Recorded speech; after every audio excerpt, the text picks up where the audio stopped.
there, this is Chicago Position Service Survival. Don't you do it. Don't you do it. Friends here. Y'all, because you have to understand that self-defense is a serious business. We do military courses, advanced courses. Make a difference. one of the tactics that would increase or decrease In the two-way community. All right, y'all introduce this thing. Let's just go shit. Give them 100. Johnny K.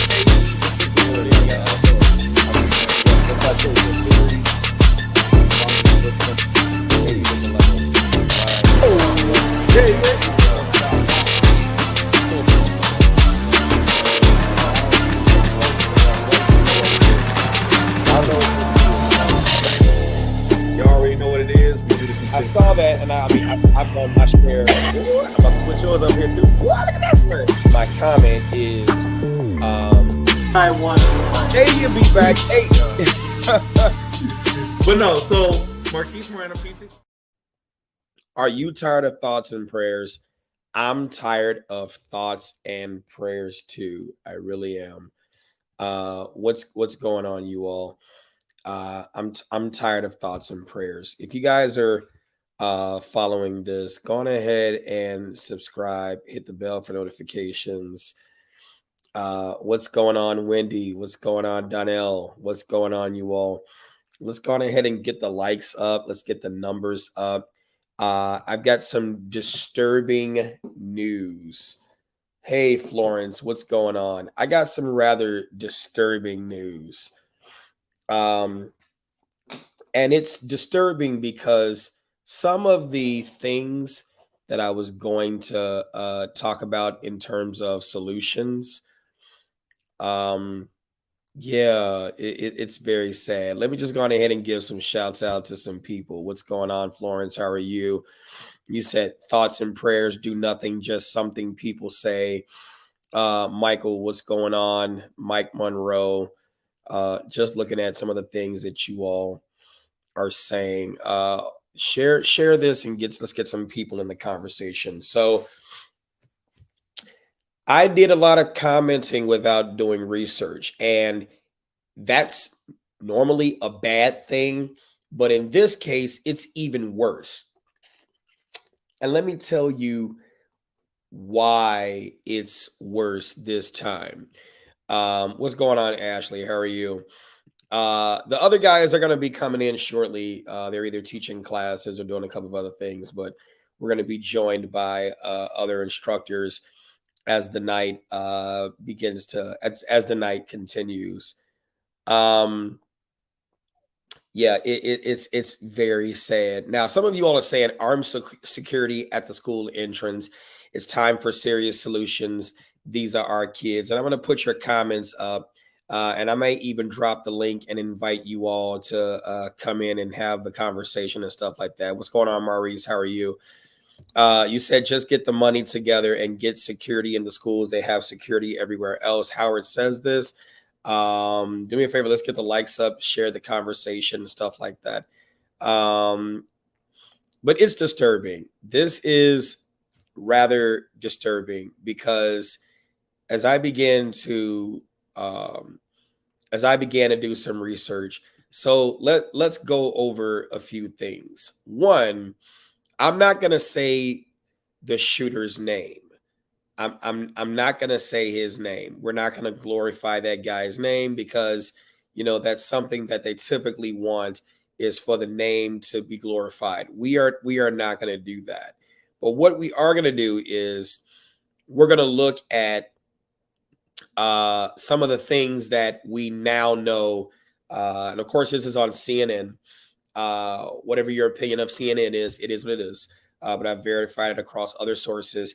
19 children killed and 2 teachers who were also killed. So it's 21 lives that were lost. Okay. And here are some more details. The person who did it, I will not say his name. He is 18 years old. Okay. And minutes before the mass shooting, Ramos allegedly sent a series of text messages to a teen girl in Europe. So those of you who were saying things about yes, that is definitely it. That is definitely it. But some of you all said the teen girl was in the classroom. This teen girl was in Europe. She was in Europe. So there was no way that who was she going to call 911? I used to live in Europe. I lived in Europe for 2 years. It's not the same. I didn't say his name. I didn't say his name. I said Europe. Did not say his name. Here we go. Lived in Europe, right? So how are they supposed to call? How are they supposed to call? You would have to understand how to get out the country code, stuff like that. It's not hard to do, but how would they call, right? So minutes before them, I did say the last name. Damn, fuck it. All right, too late. Minutes before the mass shooting, this person allegedly sent a text message to a teen girl in Europe who he had met online, describing how he just shot his grandmother and was going to shoot up an elementary school. Okay. 6 minutes later, he had texted that he just shot his grandmother in the head. And we don't know if she passed. I didn't get any information that she passed, but this did happen. What's going on, Jamie? How are you? All right. So for those of you all who were saying they should have more police, they should have more police, they should have more police. Newsflash, before he entered the school, his vehicle crashed into a nearby ditch, right? According to the Texas Department of Public Safety. He got out of the vehicle wearing a ballistic vest and allegedly carrying a rifle, okay? The gunman encountered a school district police officer who wasn't able to stop him. Was not, yes, Chrissy, that's what I got too. She is alive and still in the hospital, right? She's in serious condition, right? But the police officer was not able to stop him. I think that's big to note, right? And then let's continue. He was engaged by a Uvalde Independent School District police officer who works there at the school. And then after that, he was engaged by not one, but two more police officers from the Uvalde Police Department. Officials haven't made it clear as to how this person managed to get past the officers and open fire in adjacent classrooms. More than 20, I say again, 20 United States Customs and Border Protection agents responded to the scene and provided aid. And it was said that an agent from BORTAC, right, was the one who was responsible for shooting and stopping the threat. I want you to understand that Border Patrol is far better trained and equipped, and they get daily testing. What do I mean by that? They always have issues to deal with at the border. So they are on their game. On their game. But here is something that I found that was even more disturbing. Marquise Miranda in the Hazel with your tank of water. Pour it out for the people as you begin your communion. Let me open it up with a good scripture from the Tescaderos. Luke 11:21. You better watch your water. Shit better not spill. When a strong man, fully armed, guards his own house, his possessions are safe. The word of the Lord. Thanks be to Praise God. be to him. Praise be to God. Right, here we go. So I see some of you all commenting, train some damn teachers on how to stop an active shooter. You all are going to be upset at what I have discovered. And it's not a new discovery. I can tell by the comments, we may not know this. So let's talk. In Texas, we talk about training shooters or training teachers. Do you know that according to Texas government code 411.1901, there is literally a training program called the Guardian training program. It is signed into law that there are persons in Texas who are authorized, if the school district authorizes them to carry, they can go through the training. I'm going to put it on the screen. I want y'all to see it. But you just said the magical words, though. It requires the school district to be on board. Yes. Yes. And I want you all to see it. I am going to share the screen because if I'm lying, I'm flying. I want you all to see this. It's called the Texas School Safety Certification. Do you all see this? The Texas School Safety Certification. I'm on schoolsafetycertification.com. It's called, there are two plans. The Texas School Safety Training, Texas Government Code 411.1901, and the School Marshal Plan, Texas Education Code 37.0811.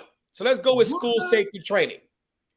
The purpose is to provide students and faculties an armed self-defense option prior to the arrival of law enforcement in the event of an active shooter or active killer on campus. Training required. Here we go. Training required. 16 hours. Now, you and I, we can have this discussion. You already know that ain't enough. But 16 hours by a licensed and certified instructor. It's already signed into law. Been signed into law since 2017. Stricter 90% live fire, required live fire qualification and simulation training. Deals with safely stopping active shooter only. No law enforcement training or responsibilities, and can be personalized to student and district. Basic points, right? 6 hours, skill and simulation based. Districts and schools establish policies, rules, customized training plan, district choice on ammunition use, in-house or on-site training designed for one purpose: protecting students from an active shooter prior to law enforcement arrival. Okay.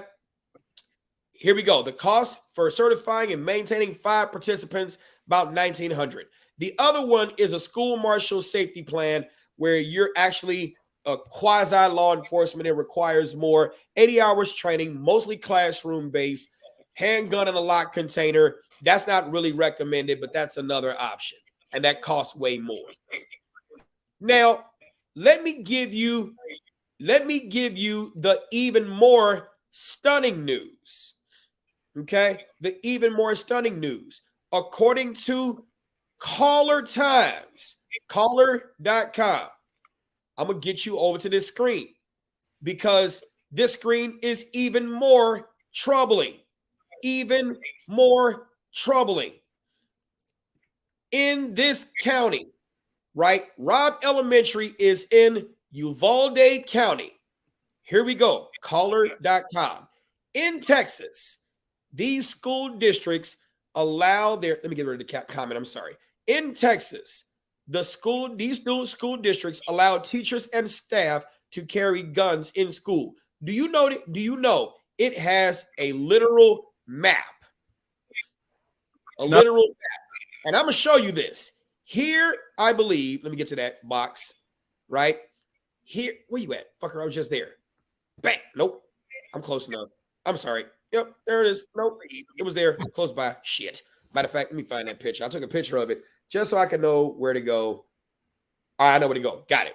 Bam. Uvalde County, right there. Do y'all see that shit? Uvalde County. Utopia Independent School District is the only district in that county that opted for the program. So in other words, let me explain it to you in layman's terms. Robb Elementary and Uvalde Independent School District did not give a fuck about your kids. I'm sorry. I'm going to be bold enough to say it. Uvalde County did independent school district, not the county, but the independent school district did not give a fuck about your kids. Here we are talking about let's train teachers. I've been on Fox 32 News and I've said this myself. Hey, Lena, what's going on? I've been on Fox 32 News and I said this myself. We need tactically educated, armed, and chosen responders, right? Teachers are the literal fire sprinkler to the fire that is the active shooter. And I recommend that the training be not yearly, not 16 hours. I recommend quarterly at a minimum. But whatever. This is what they got in Texas. So the literal laws that we are saying should be enacted, they got it. And you got counties in Texas that are saying, fuck that, we got it. Robb Elementary, thoughts and prayers, here's your sign. As Bill Engvall would say, here's your sign. It looks like the parents of the victims need to be filing a suit. That's what I would do. If I lost a loved one in that school, I would be suing. Unless it was the parents who voted against it. True. We need more context. Love it. You are correct. You are correct. Which means we, the public, need some answers. We're not going to get them. Oh, you know we ain't going to get them. Hell, they can't even talk about how they let them get away. Right, because if you look at the the cost, it costs $1,900 for 5 people to take that course. Yeah. That's $380 per person. Okay. That's a spit in a bucket for any school. $1,900? That ain't nothing. That ain't nothing. But of course, we want the teachers to volunteer. Because I don't want no one voluntold to carry a gun. No. Voluntold, I like that. Good. Right. No one needs to be voluntold to carry a gun, but volunteer to carry the gun. Because I'm saying specifically carry. Sure. I don't want nothing in no drawers. I don't want no lock boxes. Right. I don't want nothing where a oops can happen. Nah, no oopses. You know what I'm saying? So when you look at, and I made the post earlier, if local and federal government took the 9/11 approach after the first school shooting, bet money we wouldn't have as many school shootings. Bet money if some of these politicians' children went to these schools.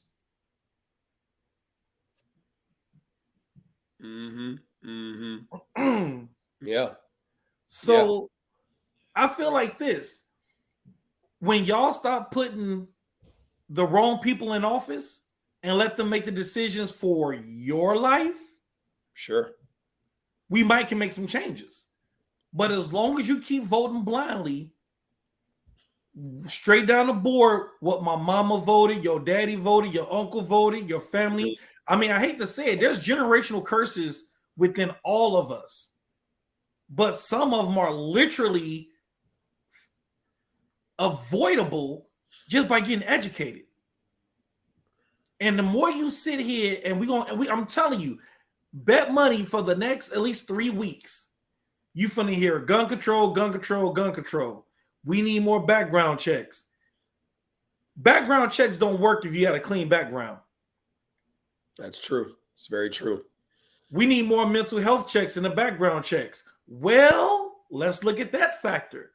Most states don't report mental health, which is why Illinois says it simply put, substantially similar states can have non-residential concealed carry for Illinois. Correct. And substantially similar meant you have to check all the boxes that we check when it comes to background checks. Mind you, it's kind of hypocritical that we have the stricter background checks in Illinois for concealed carry, but we don't have them for the FOI card. That's true. And we learned that in the Aurora shooter. incident. Exactly. Yes.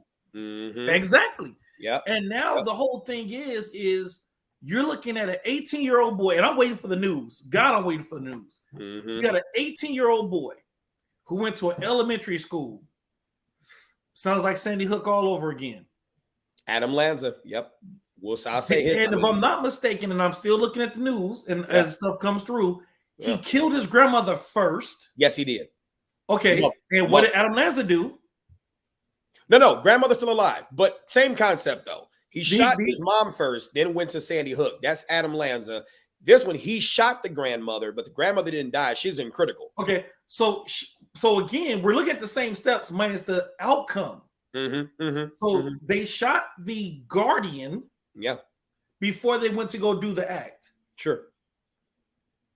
So this is how we can fight active threats besides arming teachers and getting schools up to board what they need to be or what they should have been after the first school shooting. Sure. Stop sensationalizing active threats. If you stop reporting on the effing news every time there's an active threat and giving this person the publicity that they're looking for in the first place, you might reduce this stuff. Because they all have the same goal in mind. Can I be put on the news? It is what it is. Why do you think? Huh? Go ahead. I'm trying to read this comment. Mr. Chicken Snatcher says, funny name. Here in Texas, if you have a license to carry, you can open or conceal carry on a school campus outside. Only you cannot enter the structure of a school building. So I'm going to go ahead and tell you, if I was there, I'm going in. You have to lock me up.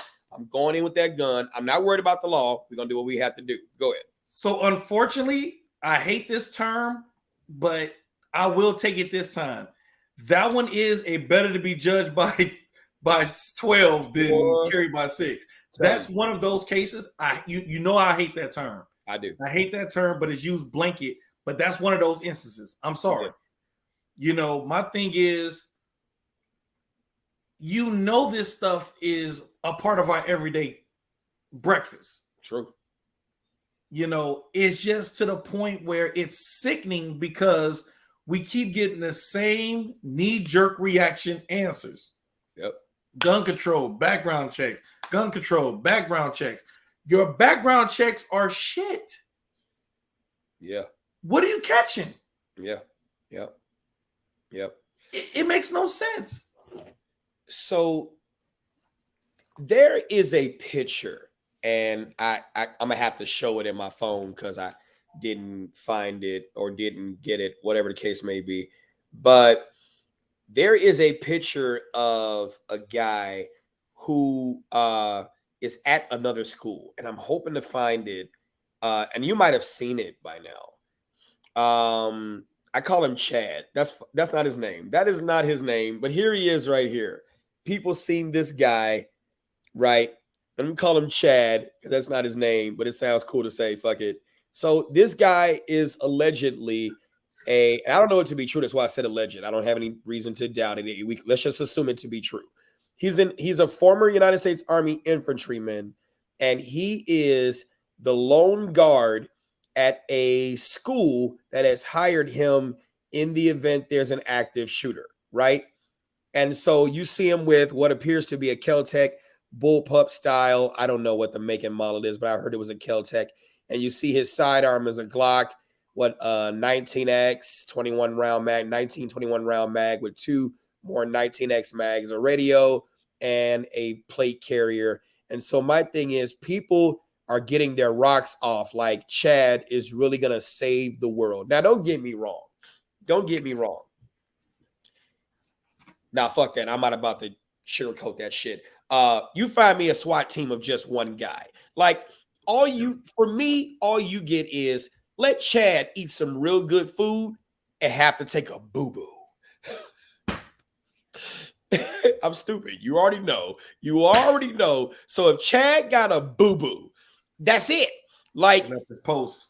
You know what I'm saying? And then here we go. Anybody who has ever carried or worn a bunch of, whatever you want to call it. We used to call it web gears, what it used to be called. You know, your plate carrier and all that other stuff. And then you got mags and radios and shit. And then you got a boo-boo. Like, oh my God, just taking that stuff off in the restroom. Peeling it off. And yes, and then if you got to pee is all right. But what if you got to go? Like, you got to take all that stuff off and then pop, pop, pop. Oh, shit. So now you got to hurry up, squeeze it out, wipe. You better, you know what I'm saying? And then make sure everything, I'm being real. Make sure everything is cool. And then you got to get on, strap on this, strap on this, strap on this. Like Corey said, it takes 20 minutes to undress. Now you hurry up in a rush, trying to get out there, hoping you wiped good. I'm just saying the human element in all of this stuff it's unreal. And it's like people are not thinking about this. You happy at Chad thinking he's going to be the savior when active threats are smart. Stop saying they are dumb. They are smart. They strategic. They are smart and they are strategic.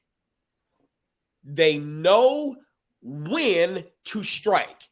And if we were doing a count of who is winning, active threats are still winning.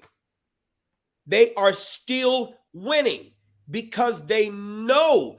Now, somebody said the kid wasn't smart. He went in an unlocked door after a gunfight with the police.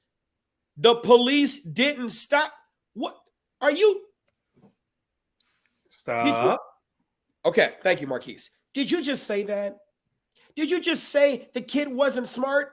So he was able to get past not one, not two, but 3 police officers and went in the door, the path of least resistance, and was able to take out 21 folks before he got taken out, not by the local lab ass cops, but by Border Patrol, who overheard the call. Yeah.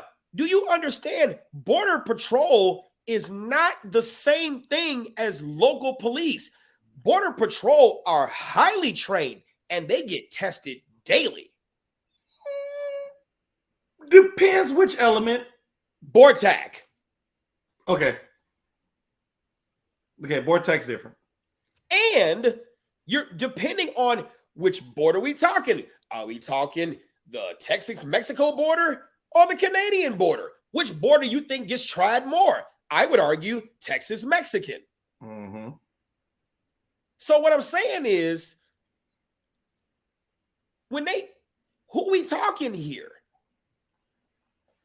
So the shooter was very smart.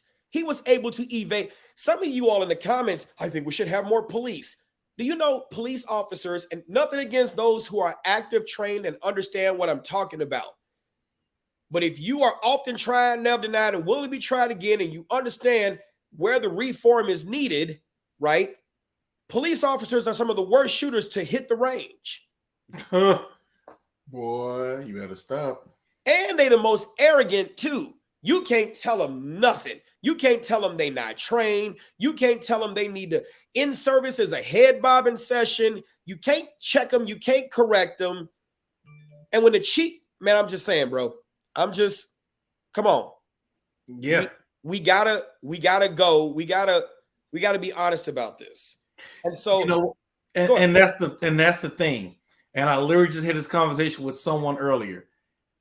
We're not honest with ourselves. We will blame, we will discuss stuff, we will do everything. But the one thing we won't do is be honest with ourselves about what's going on in our own communities, especially when it comes to kids. Because what is it? Don't air out your dirty laundry.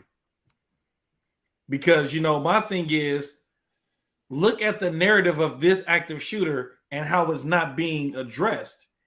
He's not a white supremacist. It wasn't racially motivated. He's not black or white. And he's part of a community that we can't use the letters of. based on his pictures. Oh, what? And that was another thing that I posted this morning too. We in America, I can't say the rest of the world, I don't know. But we in America, if we see something that looks strange, you can't even report it without being called a racist, a bigot, a misogynist, misandry. I don't know what the term, all the andrist, isms, is shit, nothing. And phobias. And the phobias. Which, again, you not agreeing with something doesn't make you phobic. It just means you don't agree with it. Sorry. Look up the word phobia and look up phobic. It's about a fear. My thing is, if you are who you are, you do what you do, I don't really give a shit. I don't care. I feel everyone should love each other and do what they want to do, blah, blah, blah, blah. My issue is when something doesn't fit an agenda, you're a phobic, racist, white supremacist, and crazy. And we're still waiting for the mental health scan. I would love to know, was there any signs of mental health with this young man? I'm almost willing to bet money that there wasn't. I'm almost willing to bet money that there was nothing mentally wrong with him on paper, which by background check standards, he would have passed. Actually, excuse me, he passed because supposedly he bought 2 AR-15s and 400 rounds. Now, is that a red flag? I don't know. Mm-hmm. I don't know. And like I said, without knowing the mental health of the individual, I don't want to judge. Because, I mean, it's not like you're going to carry both AR-15s and try to shoot both of them. So here's something. Okay, so Lori Morris Harapy says, I heard on the radio he self-harmed, but yes, on paper he passed. So here we go. Self-harmed at what age? Yeah. And then because remember, on certain self-harms, mm-hmm. based on the age, that is usually what is it called? Sealed. That's usually a sealed document. Mm-hmm. Mm-hmm. But that would be a red flag if that was something that is reported.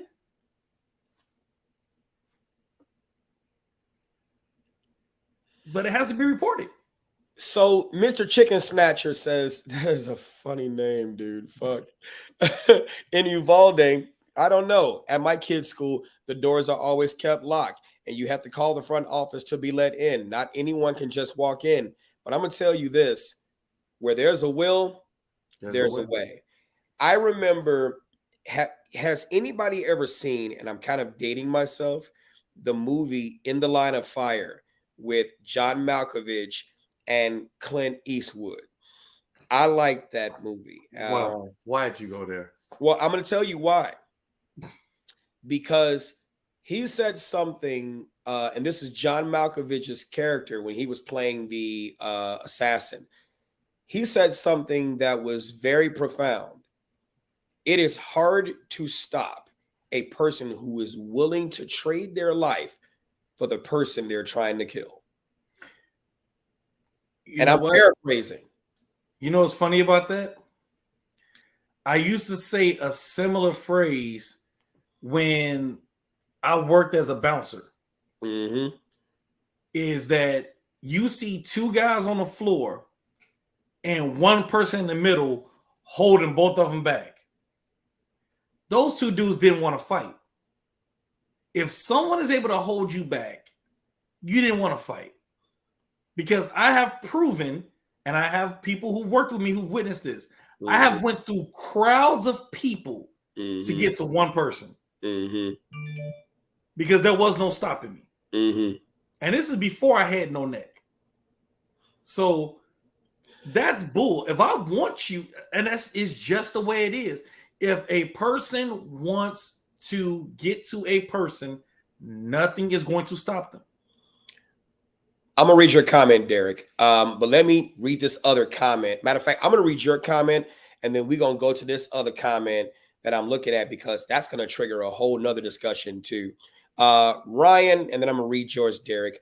Ryan says, I called my daughter's school to see if security measures will change. They stated if someone wants to get in, they will get in. They're not lying.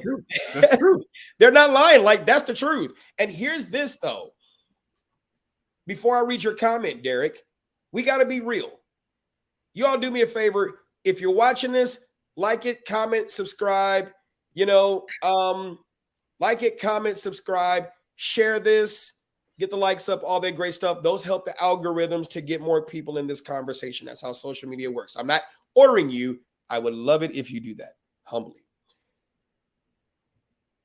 You got some delusional parents teaching some delusional children, or having delusional parents raising, because raising and teaching are not the same thing, raising delusional children. You don't speak to them about death. You don't speak to them about the fact that death can happen, right?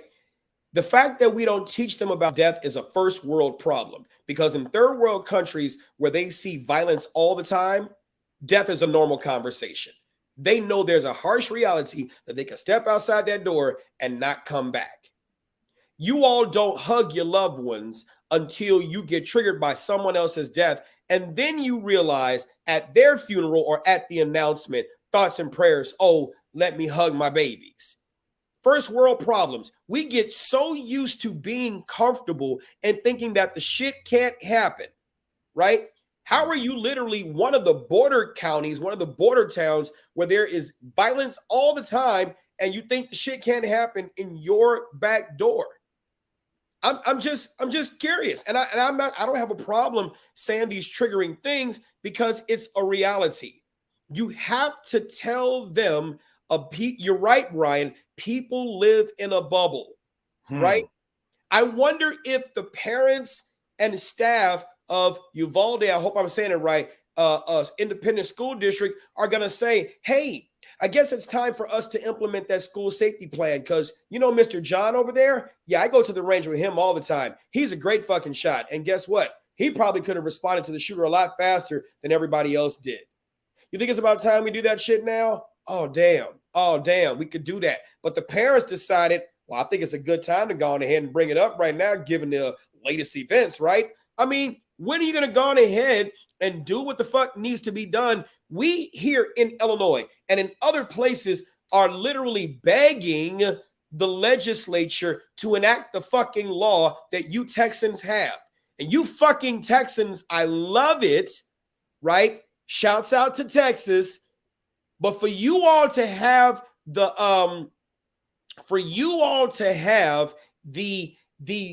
motto, don't mess with Texas, people been fucking with y'all. They've been fucking with you in El Paso. They've been fucking with you they've been fucking with you in where else? Uvalde? Where the fuck else they've been fucking with y'all. And when it's time to do gun shit, everybody's ready to do gun shit until it's time to do gun shit. Not even fucking with y'all, and ain't nobody ready to do gun shit. When are you all going to understand that Luke 11:21, strong man parable? When a person is armed, they are able to protect their stuff. And it doesn't have to just be with guns. There are other unconventional things that you could use to protect yourself. But you all are making me fucking sick. The fact that you literally have the ability to be able to do it and you're not. You have the legislative ability to be able to do it and you're not. That just fucking disgusts me. It disgusts me because we wish we had that. You got the shit that we've been begging for. Man, I don't get it. And you get the same bullet BS answers here in Illinois. Well, I wouldn't want a teacher having a gun because, if a kid get unruly, they might use it on. Here's an idea.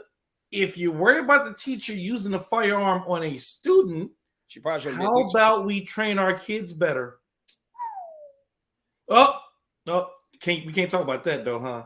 Boy, you know we ain't talking about certifying big booty Judy, Miss Tatum ass. Boy, we ain't talking about her. We know she shouldn't be carrying a gun. We didn't say every teacher. That's why it's called tactically educated, armed, and chosen responders. Those who volunteer, who are screened and are tactically educated, armed, and selected to be the responders.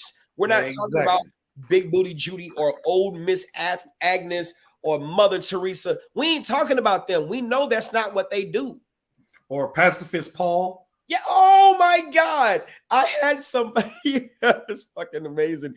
You said that. I had somebody that said a comment about that. Let me find it. Oh, he said, Sam, I'm going to shout his name out. Sam Nelson. He said, a trained, emotionally stable teacher. I can tell you right now, that doesn't describe most teachers, especially in today's climate, including myself. I also would not want to be in charge of making sure a kid didn't get to my firearm among the thousands of other things I have to do each day. I agree that having armed trained staff in the school could help, but I also feel security should be their only job. Teachers can't be everything for everyone at all times. We're already quitting in droves and on the verge of mental collapse. I said, Sam, then don't volunteer. Don't speak for other teachers and don't attend the award ceremony getting credit for the defense work that they put in. Talking about, yeah, we did that. No, not you. You sit your ass in the corner. Exactly. Exactly. And that's another problem with the United States, with Facebook, with Instagram, with social media. Stop speaking for everybody. Right. It's you. Speak for yourself. Yeah. If hey, Jacob, you you want to don't come in? feel comfortable, if you don't feel comfortable with a gun, that's you. Why do you have to have so many? I don't ask you why you have so many of anything in your household. I don't care. You stay out my household, I stay out your household.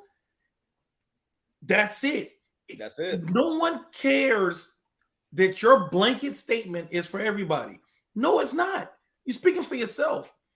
Do you have people who wouldn't mind putting a round in someone's eye socket in defense of your child? Yeah. Even if it's not your child? Boy, I'm telling you. I'm okay with it. Hey, I'm with it too. I'm perfectly fine with it. Well, guess what? How did we get to that point? Someone did something bad that requires someone good at being bad to stop the bad person. You need people who are skilled in violence, who work for the good side. Think about it. We have ethical hackers. Those two words are oxymorons. But guess what? We have good people who hack. We have good people who own firearms and are skilled in violence. You're telling me that someone can witness a person mow down children and not want to go, well, I'm only a teacher. I don't think I should be involved. Are you out of your... You got to be out of your mind. I got you, because unless you have no heart or no conscience, there is no way you're going to watch a kid get mowed down and go, I can't use a gun. Guns are bad. Man, hell no. That's crazy. And we're gonna send Jacob the link, but I just think, and here's another thing too. So there's another comment that was made about using veterans.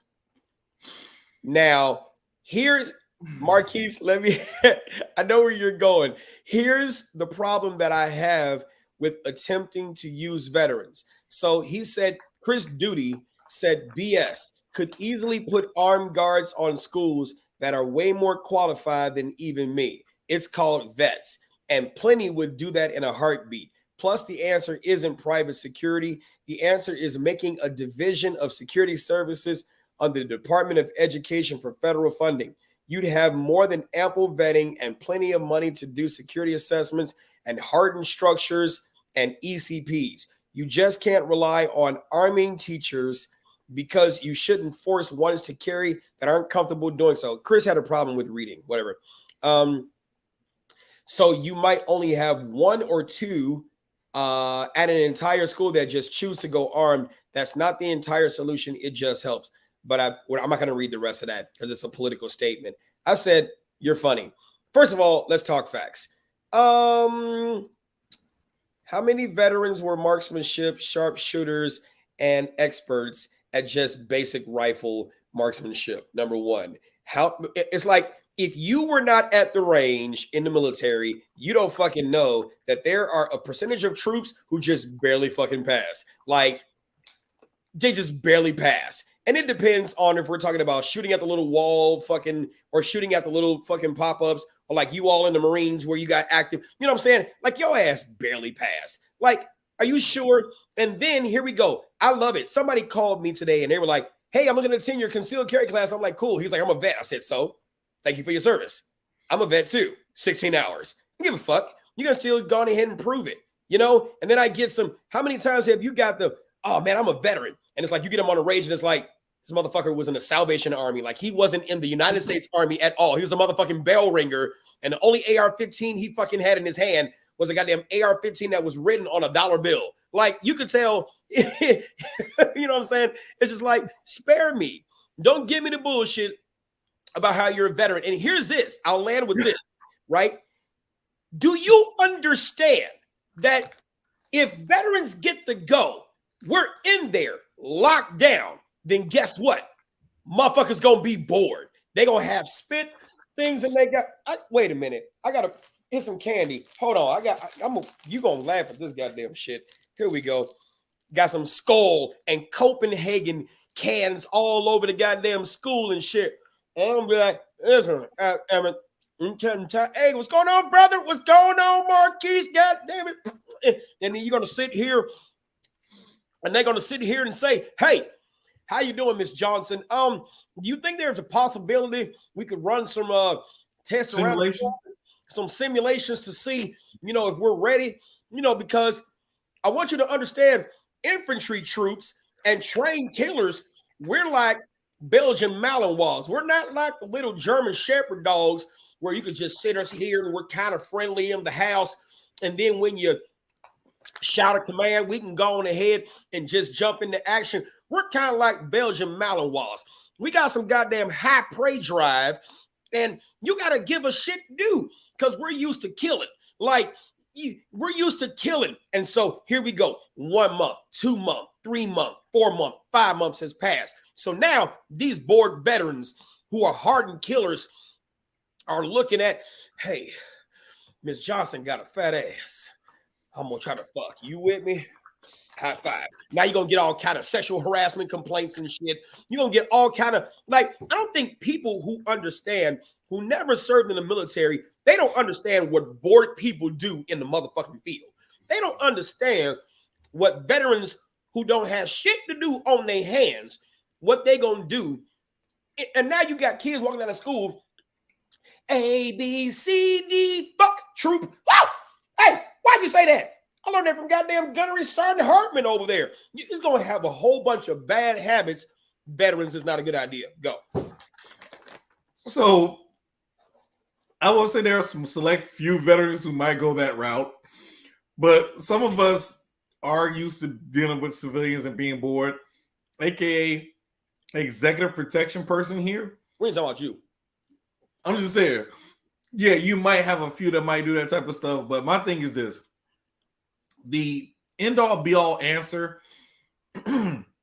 saying that veterans will volunteer, that's my problem already. Why does it have to be a veteran that volunteers?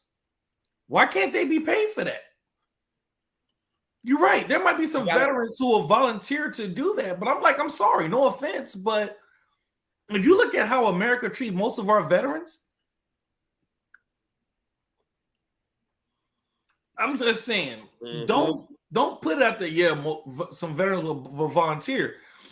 Yeah, but my thing is, we shouldn't have to volunteer. Put those budgets to the side. Stop playing with the money. Now, you have your teacher strikes and everything else, and that's why I made the post.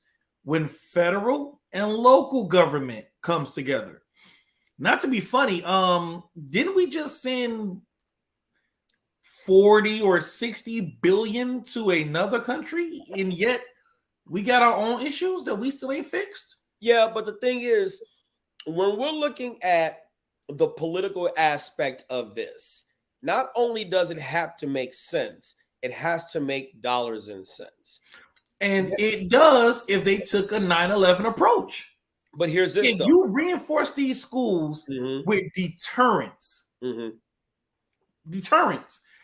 locked doors, locking mechanism, alarm systems, fog machines, like a dispenser of some type of chemical or fog that causes people not to be able to see clearly in the hallway if they're the ones walking down the hallway, while our kids are protected by locked doors and a siren or a call that's coming to the police.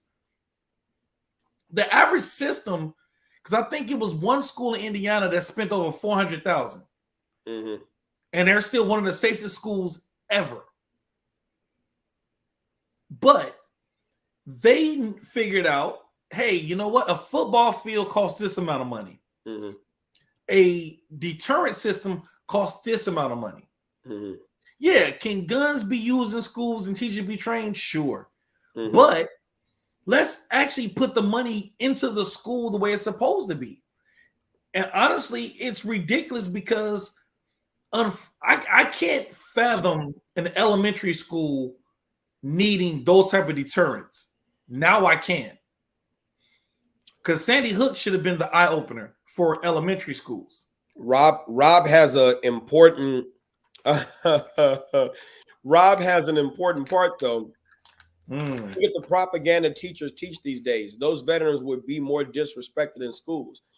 Plus, teachers strike too much and win higher pay, so the budgets can't afford off-duty or veterans. Yo, okay, I'm glad you mentioned that.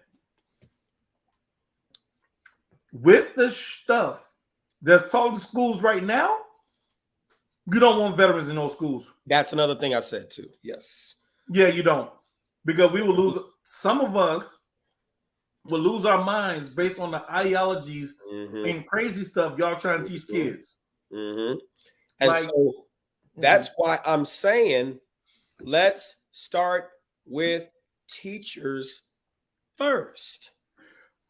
So here's because here's this. How many teachers have you taught? And I already know the answer, not number wise, but I know the answer.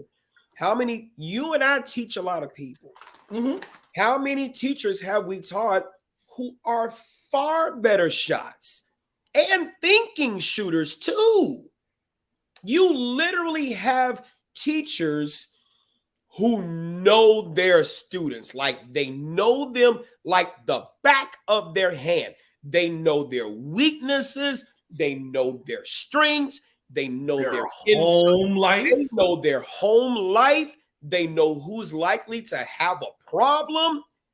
Veterans are not all able to make those assessments. There is a reason why. Or care. Or even care. There is and here's this. How can people even remotely come close to talking about let's hire more police officers when you hear police officers say stupid ass statements like, I ain't no fucking social worker, I'm a cop? How are you going to analyze behavior then? Which is funny because that's supposed to be taught in de-escalation, the thought and behaviors matrix. How many law enforcement academies don't even or just are now catching up to what they should have been taught? Yes, Amanda said it. We have built connections with the students. So don't tell me that we can't have teachers doing this. We have had teachers doing this. Again, got to use my phone because I couldn't find it, put it up on the screen. I'm going to still use it again though. Here is a picture of 6 teachers right here. And this is big enough. Y'all can see, God damn it. 6 teachers right here. All 6 of these teachers have stopped active shooters, and they are all alive today. She is in Mattoon, Illinois, right? They have all stopped active shooters. None of them did it with a gun, but they have stopped active shooters. He did it by I think he tackled that person, right? Yes, he tackled one. He tackled another. She grabbed the pistol and did just like this as he was shooting. You see what I'm saying? One of them, he threw a soccer ball. The stories that I heard. He played dodgeball with him. Yes, like motherfucker, and just shit like that. You know what I'm saying? And it's like, don't tell me what the teachers can't do. They can do. And it's like, when you've got the willing few who do, then you have other teachers who will garner the strength to do other supporting things behind those that go in the front. It's like every spear needs a staff. And so when you think about that, if we look at the Marjorie Stoneman Douglas shooting, you've got so many unsung heroes who were teachers in that shooting who didn't have a gun. One person who spread their body like the Secret Service so they could catch the bullet so that the other kids wouldn't get it. You got so many who hid, one of them who led the children out into a outside of the school. Don't tell me what the teachers cannot do. What I'm saying is this: tactically educated, armed, and chosen responders, a quarterly program where those teachers who are willing, they are evaluated, qualified. They have to continuously be evaluated. There is a plan in place, high visibility vests that clearly identify in that construction type neon teacher on their back, just like it would say police. Okay. They have stuff like that already, though. I think I was telling you, there's a company who does it for law enforcement and for concealed carriers called the Don't Shoot Me Sash. Yeah. Yeah. They have it for civilians. Yeah. But what I'm saying is that just anything, right? The Don't Shoot Me Sash, high visibility. What I'm talking about is a ballistic vest carrier. You know what I'm saying? Because you want them to have a ballistic? I want them to have a vest. Oh, hell yeah, they got to. They got to be able to, as soon as I'm talking about like a fingerprint biometric type safe in these different classrooms. Here we go. And if some shit kicks off, it's biometric where you touch, go. You know, you got those vests. I got one of my. So I feel you on that. I feel you on that to a certain extent. Okay.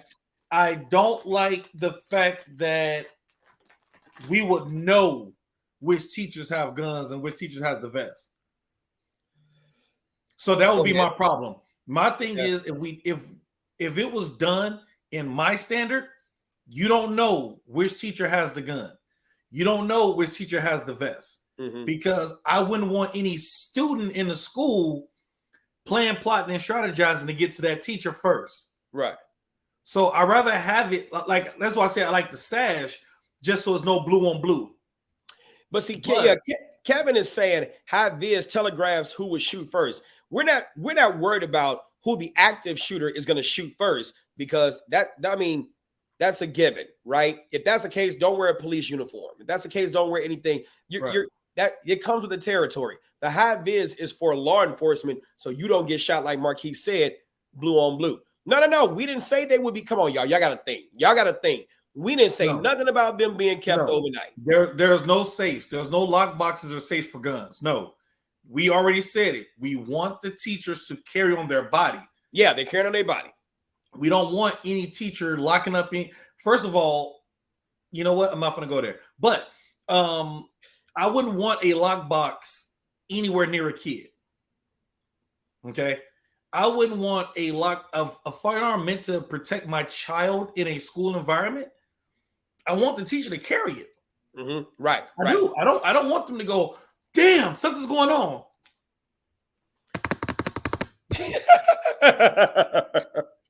Right.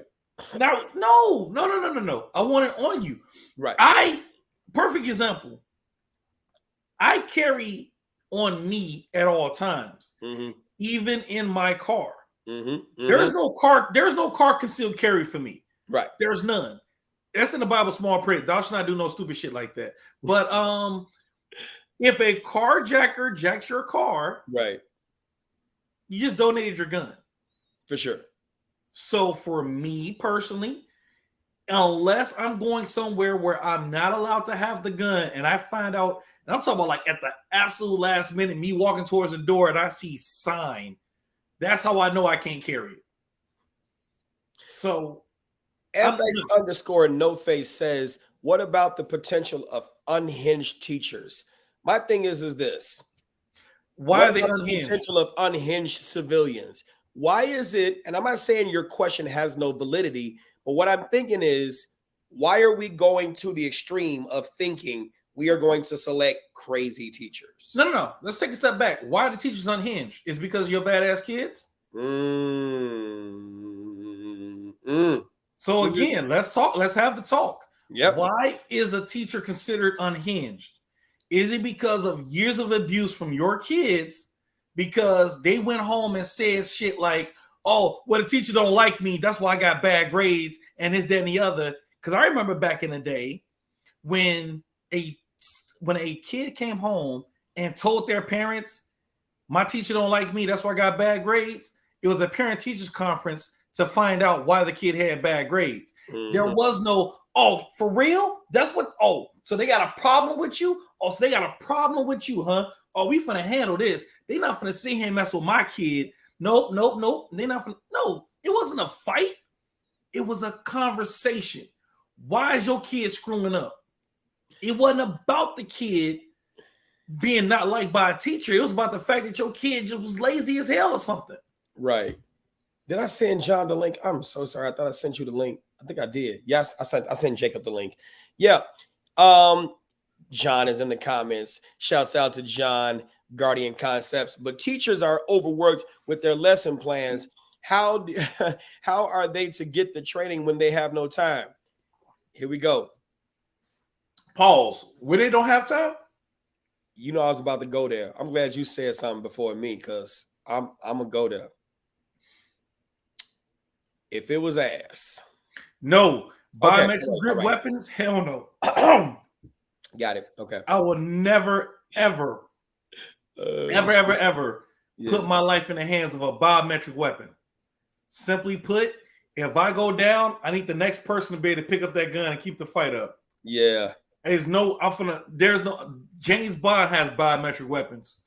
And Rob said, what's going on, Jacob? What's up, fellas? All right. Rob said they have the summer off. Yeah. So I'm just saying, even Ryan said during summer break. Ponte even said teachers don't even work a full year. How don't they have time? I think it's just a bunch of excuses. If we are going to require this training be quarterly, it's not hard to do. You know how many in-service days they have? How many teacher-made, board-made holidays they make up and shit like that? And remember, it's a volunteer program. Mm-hmm. If that teacher can find the time, we're not saying, "Hey, teacher, you have to be here."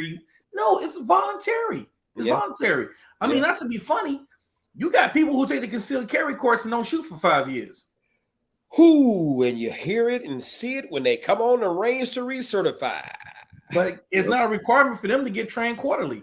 My thing is, if you're going to have a gun in defense of someone's life or someone else's life, of your life or someone else's life, you should put some time into it, whether or not if it is for a school or it is for yourself. Mm-hmm.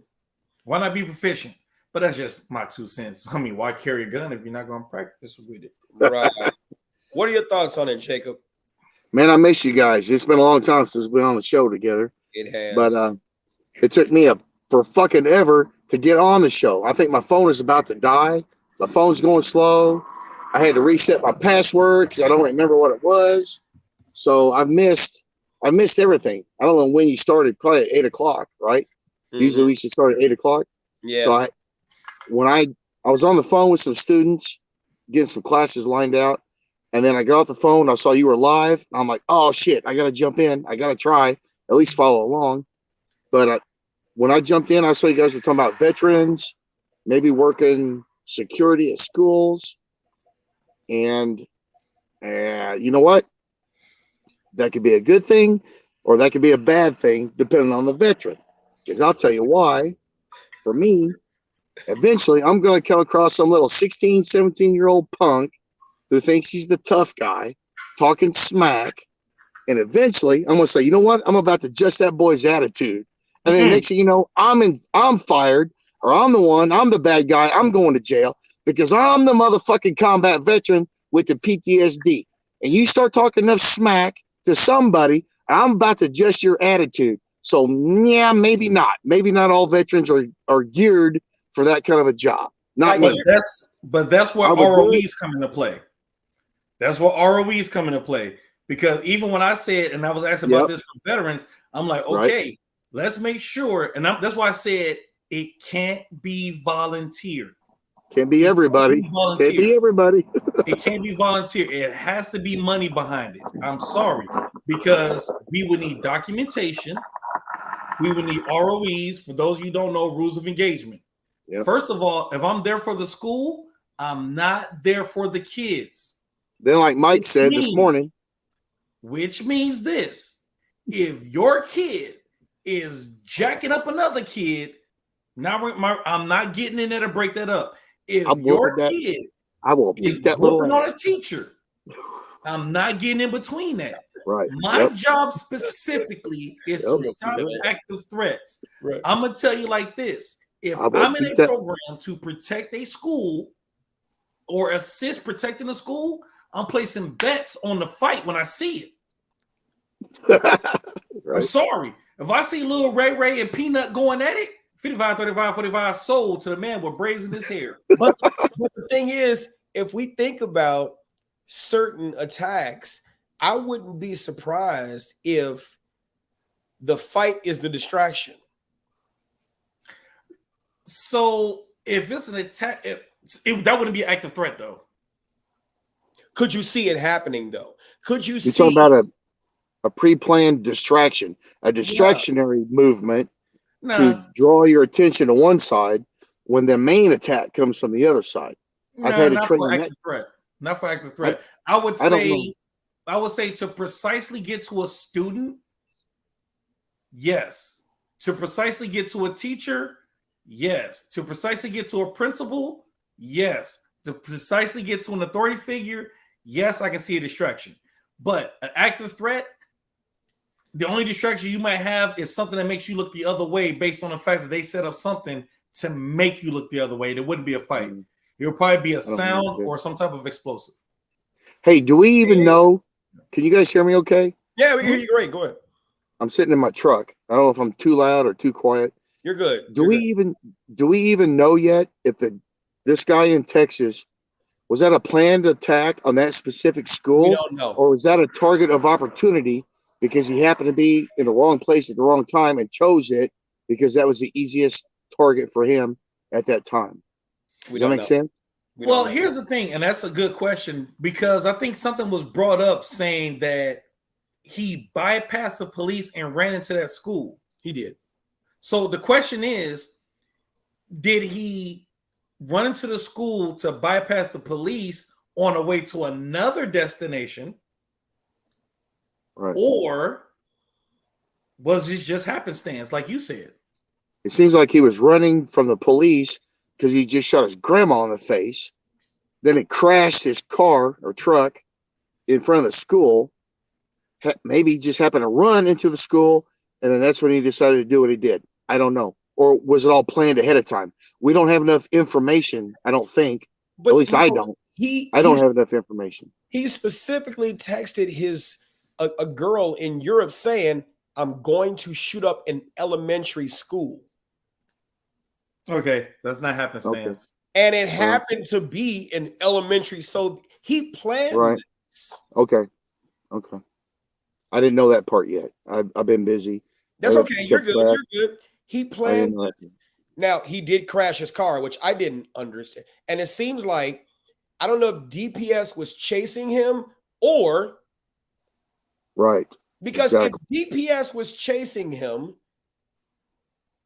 according to CNN, what CNN said, I got it up here. The gunman encountered a school district police officer who wasn't able to stop him. He was engaged by a Uvalde police officer who works here at the school. Then after that, he was engaged by 2 other officers. So he was able to bypass 3 officers before the shooting started. And What's then the definition of engaged? they didn't specify. They didn't even give details on how he was able to bypass him, which is like, we are embarrassed to even say. An investigation. So I'm guessing no shots fired. Yes. And he was wearing a ballistic vest and a rifle. That's go time. It still hurts. See, you know what? Let's have that talk. People getting shot in a ballistic vest still hurts like hell. And buys you time to go to something else. Man. And if you realize that those first 2 shots to the body didn't do something, you better take a book page out of the Air Force book and aim high. Pelvic girdle. I want facial. Sorry. I will go to the pelvic girdle. I'll shoot him in the hip, shoot him in the pelvis to stop their movement, then take that headshot. And then take that headshot. This is another one, Selena. Selena said it. Ballistic vest without plate, supposedly. So is it fair to say that even though you see a vest or what looks to be a vest, you should still take the shot? I advocate for that.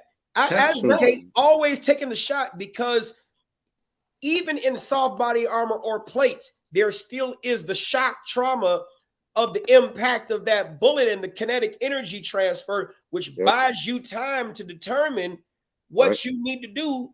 You got to be a thinking shooter. Yes. You can't just be a shooter. Yes. You got to solve the problem. And literally, my female student today, all our drills today was 2 to the body, 1 to the head. Sorry, it is what it is. The Mozambique drill came for a reason. I was there. I remember when that shit happened in Africa. I was in Africa at the time. But heads are little bitty moving targets. The hips are more stable. They tend to move less. The pelvic girdle, if you can knock that out, drop them where they are, then take that headshot to stop the threat. Because they might be on the ground and still be a deadly threat. But at least you've immobilized them. At least you've immobilized them long enough to go ahead and take that final shot to take them out. It depends on your level of sanity. That's my... And depends on your opportunity of what's available, what's visible. Well, that's my experience and my training. 2 or 3 or 4 rounds to the chest. That's not working. Okay. We used to train, we call it triple tap. 2 to the chest, 1 on the head. 2 to the chest, 1 on the head. But sometimes heads are hard to hit. They're a little bitty moving targets. Let's face it. Plus, it's really fucking hard bone up here. That's really hard. And they're round. It's curved. That might not. It may or may not. But what I've evolved over my career is after those initial 2 or 3 or 4 rounds to the chest, if that doesn't work, at least take out the pelvic girdle, the pelvis, the hips, stop them where they are, stop them in their tracks. Then now I've got time to get a good, well-placed aimed shot in the cranial cavity to stop the threat. That's just me. That's just my training. You guys do what you want. So I'm not saying there's a right. I'm not saying there's a right answer or a wrong answer. There's just different ways to solve the problem. Does that make sense? There's not always a right or a wrong. There's different solutions for each problem. Right. Of course. Yeah, now I do pelvic girdle if maybe the head is not available. Right. I do that. But the thing is this, you have to be trained to know that there's more than one way to do it. Yes, exactly. And that's the issue. Yes. I teach 2 to the body, 1 to the head, but they also understand there's a thing called the pelvic girdle and all that other good stuff, femoral artery and all that other good stuff. That is taught, but, and I do mean but, the average person, because we witnessed it in Buffalo, with that man with body armor, they gave up shooting in the chest. But he had a Kevlar vest on. Huh? Didn't he have a Kevlar helmet? He had a helmet on also. Did they shoot him in the face? I don't know. I don't know what happened. What happened? That's what I'm saying. Like, was there any hits to the head at all? Because He had it. I see people that are saying in the comments, center mass, center mass, center mass.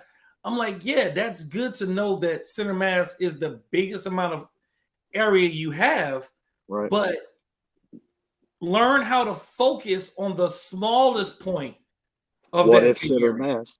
If center mass doesn't work, you have not yet solved the problem. You still have a problem to deal with. So try headshots. But if they're wearing Kevlar helmets or whatever, maybe that's not going to work. Or they're moving around a lot, or they're too far away to get that good precise shot. Maybe that's not going to work.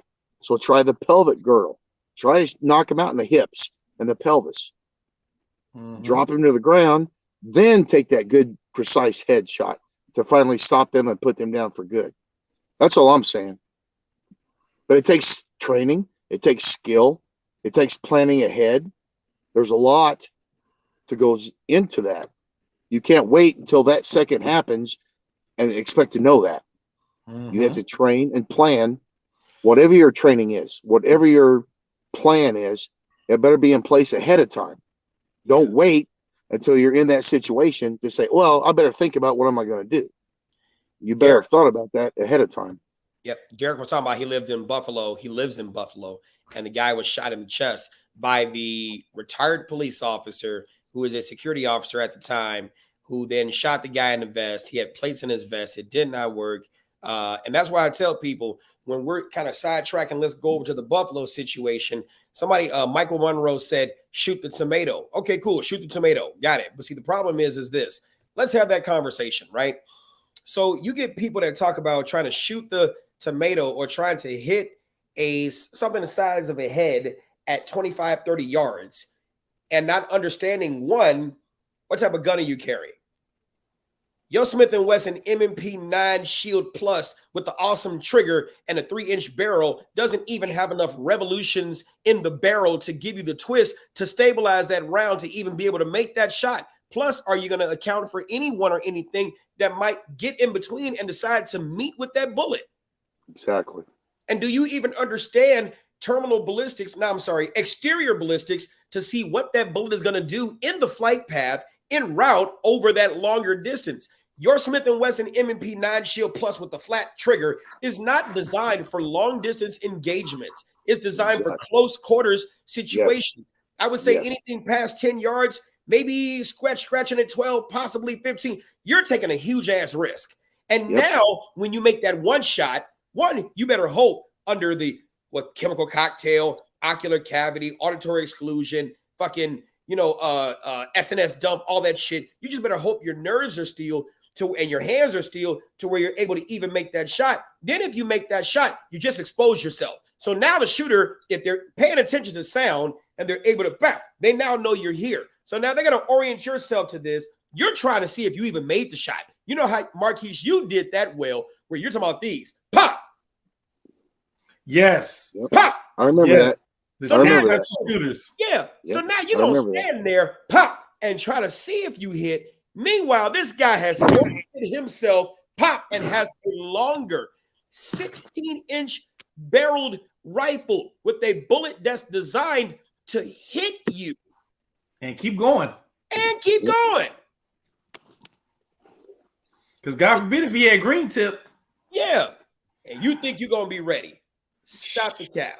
Stop it. Stop you motherfuckers barely a concealed carrier. Now you want to be a sniper. Like, dude, like some of us actually carry SBRs or AKA AR pistols.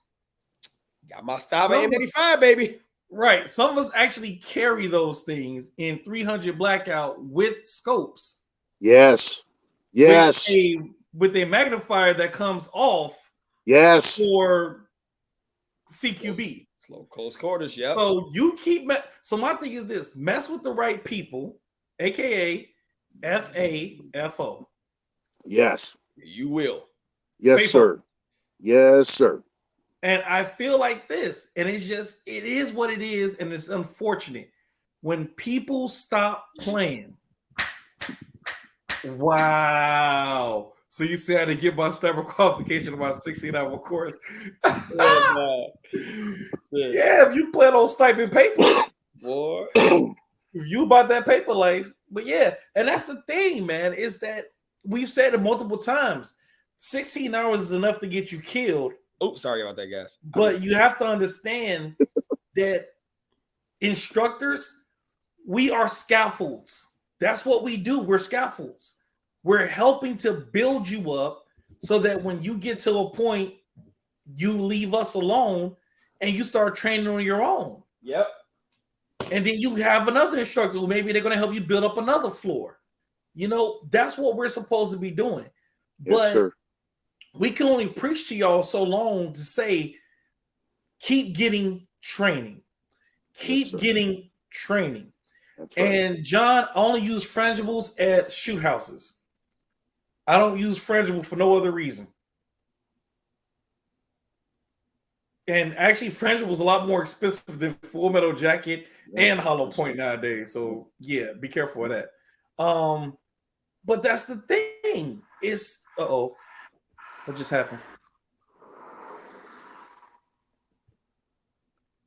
Everything good? What?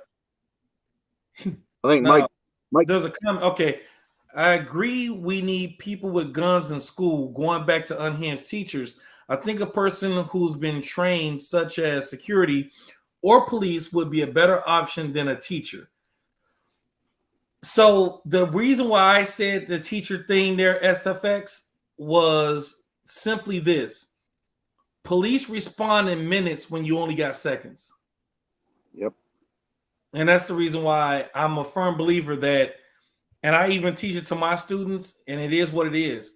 But you're your own first responder. No one's coming to save you. No one's coming to help you. Help comes when help is called. And unfortunately, there might be one school resource officer in the entire school. if there And are, he could be, and he's on the entire other opposite side of the building when you have a sudden violent encounter and if you he's armed, don't have time. Yeah, if you don't run away, because he's only getting paid $10 an hour. If you don't run away, if he comes to you, it might still take minutes for him to get to your location. That's what pisses me off. My wife is a Spanish teacher at a school here in Southern Illinois. She has been trained. She's been background checked. She's got a concealed carry license. I've trained her. She's good. But because she's a teacher at a school, she cannot carry her firearms into the building. So why should her Second Amendment right to defend herself, why should her God-given right to defend herself stop at the front door of the fucking school? mm-hmm. Why does she have to leave her guns in the car, in the parking lot, when she walks in the school? She's been trained. She's got a background check. She's proficient with firearms. She knows the laws. She can protect herself and her kids much better than some $10 an hour rent-a-cop who's working security. I'm just saying, because I trained her. I know better. As a side gig. Right. Yeah. Yeah. With no sleep on your days off. Yeah. So if there are concealed carry license employees, faculty, staff, teachers, whoever in the school, why can they not carry their firearms into the building, whether it's a school, a hospital, a nursing home, whatever the case may be, any prohibited area? That's my issue, is why do we have these fucking signs, these gun-free zone signs and prohibited buildings? Right. Because why does your right to defend yourself stop when you walk in that fucking door? That's bullshit. And you know what? And that would stop a lot. I think that would stop a lot. That would serve as a deterrent, because with these tackers, they choose gun-free zones to go in because they're soft targets. They realize that everybody there is a law-abiding citizen, therefore they're unarmed, therefore that makes it a soft target. But if you stop that, if you stop the gun-free zone bullshit, and you said, you know what, you got a gun, you're licensed, you're trained, you're cleared to go, carry wherever you want to. That would deter a lot of this shit from happening, because as soon as you walk in the door, bam, somebody's going to shoot you. The janitor, the coach, the driver's ed teacher, the principal, the secretary. You don't make it past that fucking door and somebody's pointing a gun at you. That would stop a lot of this shit from happening, I think. And You can't prevent it all. You can't stop all of it, because criminals will always find a way to break laws. Criminals will always find a way to do what bad guys do. But I bet you could deter a lot of that shit from happening right now by saying, you know what? No more gun-free zones. We're done with that. Jacob, did you go ahead, Marquise? Go ahead. True, but I'm gonna take it a step further. There are states that literally make the building owner responsible for the person's safety if they have the sign up. If they have the sign up and that person gets killed, hurt, or whatever in that building, it goes back on the person who put the sign up. Because now you are responsible. Is the legislation we need. If we can have a lawyer that can draw it up for Illinois that says, you know what, going forward, you want the sign up, you provide protection for this building, you can keep the sign up. If you're liable, then you're liable for everybody's safety. Yep. That would change. That would change a lot of shit right there. Yep. And then if you really want to get technical, if you made every concealed carrier get insurance, you wouldn't have a lot of conversations. Insurance doesn't make me want to go out and shoot somebody no more than my car insurance makes me want to go out and get into a wreck. Get to right. Yep. So my thing is this: when there was this whole argument about, well, getting insurance is just going to make you have a license to kill. I have insurance for my vehicle. It'll make me go, you know what? I need a new 2022. Yep. Skirt! I've been paying house insurance on this house for 16 years. Never once have I said, you know what? I hope my house burns down so I can use my insurance. Well, I'm about to burn this mug down. I hope I get wiped out by a tornado so I can finally get to use that insurance. That doesn't happen. You don't think like that. We sure could use a nice back porch. So I fell asleep smoking a cigar. Oh my God. Did you know, Jacob? Did you know that in Texas they have a program where teachers can actually carry? Some with extra training, yes. Approved, I think, by the school board or school superintendent or something. Yeah, there's a program there. And I don't know if that school was part of it or not. I don't know if they were or not. It was not. Okay, see, there you go. There you go, right there. Right there. It was not. And when I found that out, I was upset about that. I was upset because I'm like, here you have Texas literally having what we wish we could have. And I'm going to show you right here. It's on caller.com, right? This is I got to find this shit. Don't talk about me. I had it right here. To the left. To the your other left, fool. Fuck. You just did I pass by it already? Y'all ain't shit. Y'all not helping me either. It's to the left. It's the ones that are light skinned. I gotta pee. Hurry up. Oh shit. It's close by. All right. That's it. I'm out of here. All right, go ahead. Open up the door. Just let it ride. You're right. There it is. No. Next to it. God damn it. Oh, hurry up, Brown. God damn it, Bobby. Hurry up, Brown. God damn it, Bobby. I see it right there. There it is. Nope, that's not it. Fuck it. Oh my God. Bruh. Okay. That's a lot of goddamn counties. Jacob only one. Oh no, here it is right here. I wasn't even close. It's right there. Okay, there it is. Oh my God, that was fucking Here we go. Uvalde. That's Uvalde County. That's the county where it happened. There is only one school district in that entire county that allows their teachers to actually participate in the program, the Guardian Plan. That's what it's called. Texas Government Code 411.1901. And that's Utopia ISD, Independent School District. So Uvalde Independent School District, where Robb Elementary is in, they did not participate in it. Now think of how many Just think about this for a second. How many staff members at that school probably were legally licensed to carry in Texas, but they were prevented from doing so at their place of business? Yeah. Teachers, bus drivers, coaches, whoever, who could have stopped this, but they could not because they're law-abiding citizens. You think the fucking criminals give a fuck about the gun-free zone or the law-abiding citizens? No. That's my whole point. Get rid of the gun-free zones, let everybody carry anywhere you want to go, and that would deter 90% of this stuff. Well, I would say trained people carry. Trained. Because I don't agree with constitutional carrying. I still don't. I don't either. No, I believe in some form of mandatory training. Right. So people were talking about security officers carrying. So I was at the Chipotle, and let me show. Hold on, here we go. We got Cleotis. I saw that picture. Look, I saw that. Cleotis? Wait, what the hell? Yep. There's your $10 an hour part-time security guard right there. Yes. What in the holster? Yeah. You think he's gonna help? You got him with a Ruger LCP. Teeny tiny little bitty. Yeah, teeny tiny. No spare mags. Yes. You think that's gonna stop? You think that's gonna stop a mass shooting?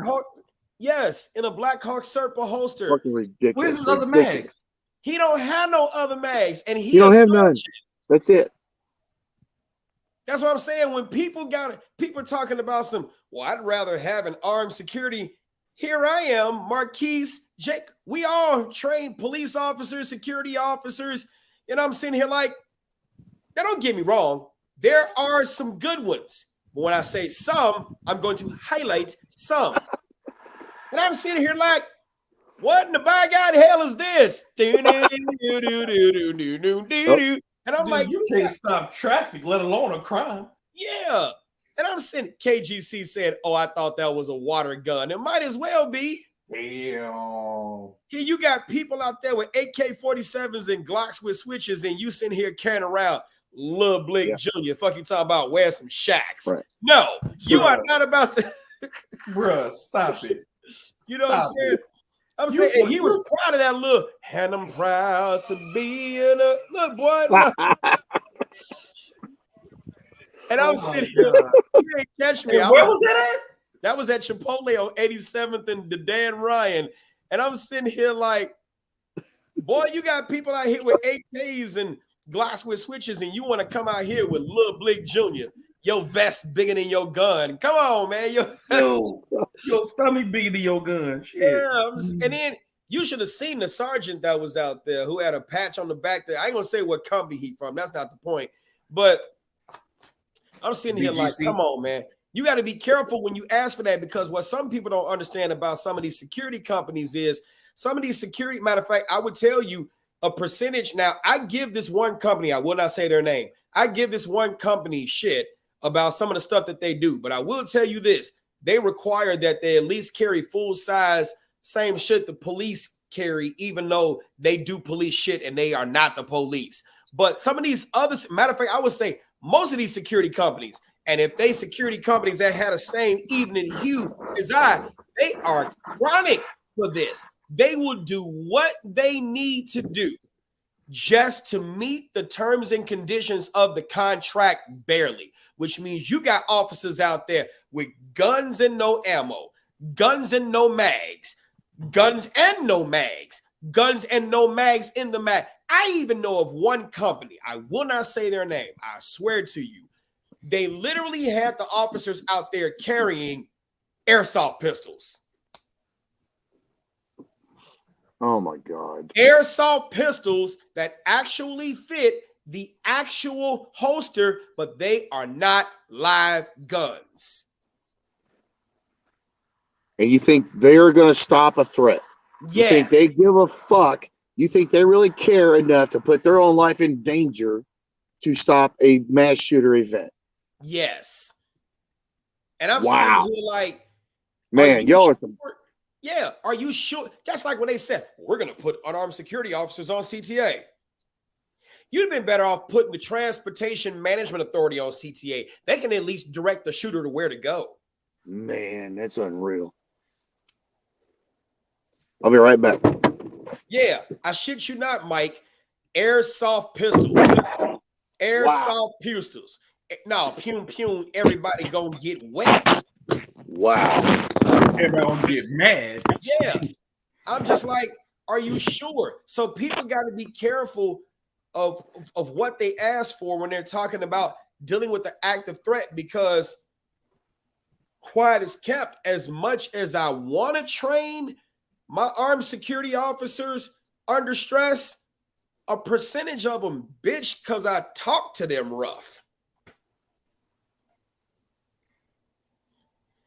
Like, if you can't take the talk, I know you've heard of the gun box, Marquise, right? Where the gun box, they got a new thing now. It's some good shit. It actually simulates gunshots, like real life gunshots. Really? I'm gonna send it to you, and I'm gonna get it too. And you can get it, I can get it. Instructors, we can get it. It simulates gunshot. And what I'm gonna do is, it's gonna be doing a concealed carry class. You're gonna see a video. This shit's gonna be funny as fuck. And I'm just gonna set it off, and then just see what they do. I hope don't nobody die. I hope don't nobody pass out, because what I'm saying is this: saying something 1,000 times is not the same thing as living it or experiencing once. And it's like everybody ready to do gun shit till it's time to do gun shit. And when it's time to do gun shit, shit ain't fun shit. Nope. And it's just crazy because you can't hold on. What'd you say, Rob? That shows those are security officers with no experience. Airsoft contract canceled. No, their contract doesn't get canceled. Their contract is a requirement by the company. Yeah. And the thing is, the company don't give a fuck. No harm, no foul. Right. Nobody say nothing. We don't care. Hey, we don't care if you look the part. You look the part, cool, whatever. Sometimes it's 3-4 years. Nothing happens. No one ever knows. Until that one time where some shit happens. And next thing you know, damn, what do we do? I will say this, for example. There's this one security company, again, I won't say, but this was around the time on 79th Street where the girl dropped the phone on the red line tracks. And the girl jumped down on the tracks, and the officer who had the dog was walking towards the girl and told the girl something to the level of, get off the tracks. How the fuck she gonna get off the tracks? She can't jump up the platform because she ain't that tall enough. And if you know anything about the tracks, it's literally a T, right? Mm-hmm. If you're talking about 95th, 87th, 79th, 67th, 63rd, 35th, 47th, 22nd, no, it's not that one. But the other ones, they're a T. You can literally hide underneath so that you don't get hit. You'll end up dirty, but you don't get hit. Mm-hmm. Instead of telling her ass to get off the tracks, he should have told her to get underneath there. He didn't tell her to get underneath there. She thought she could outrun the train.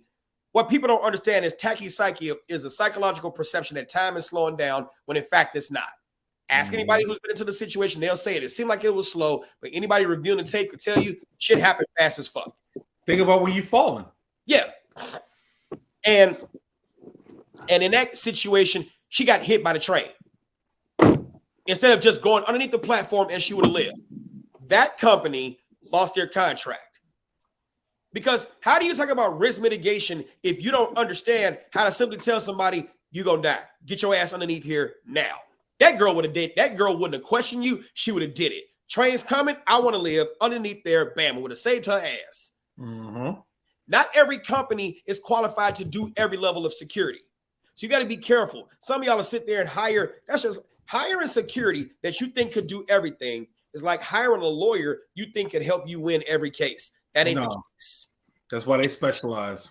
Yeah, they have specializations.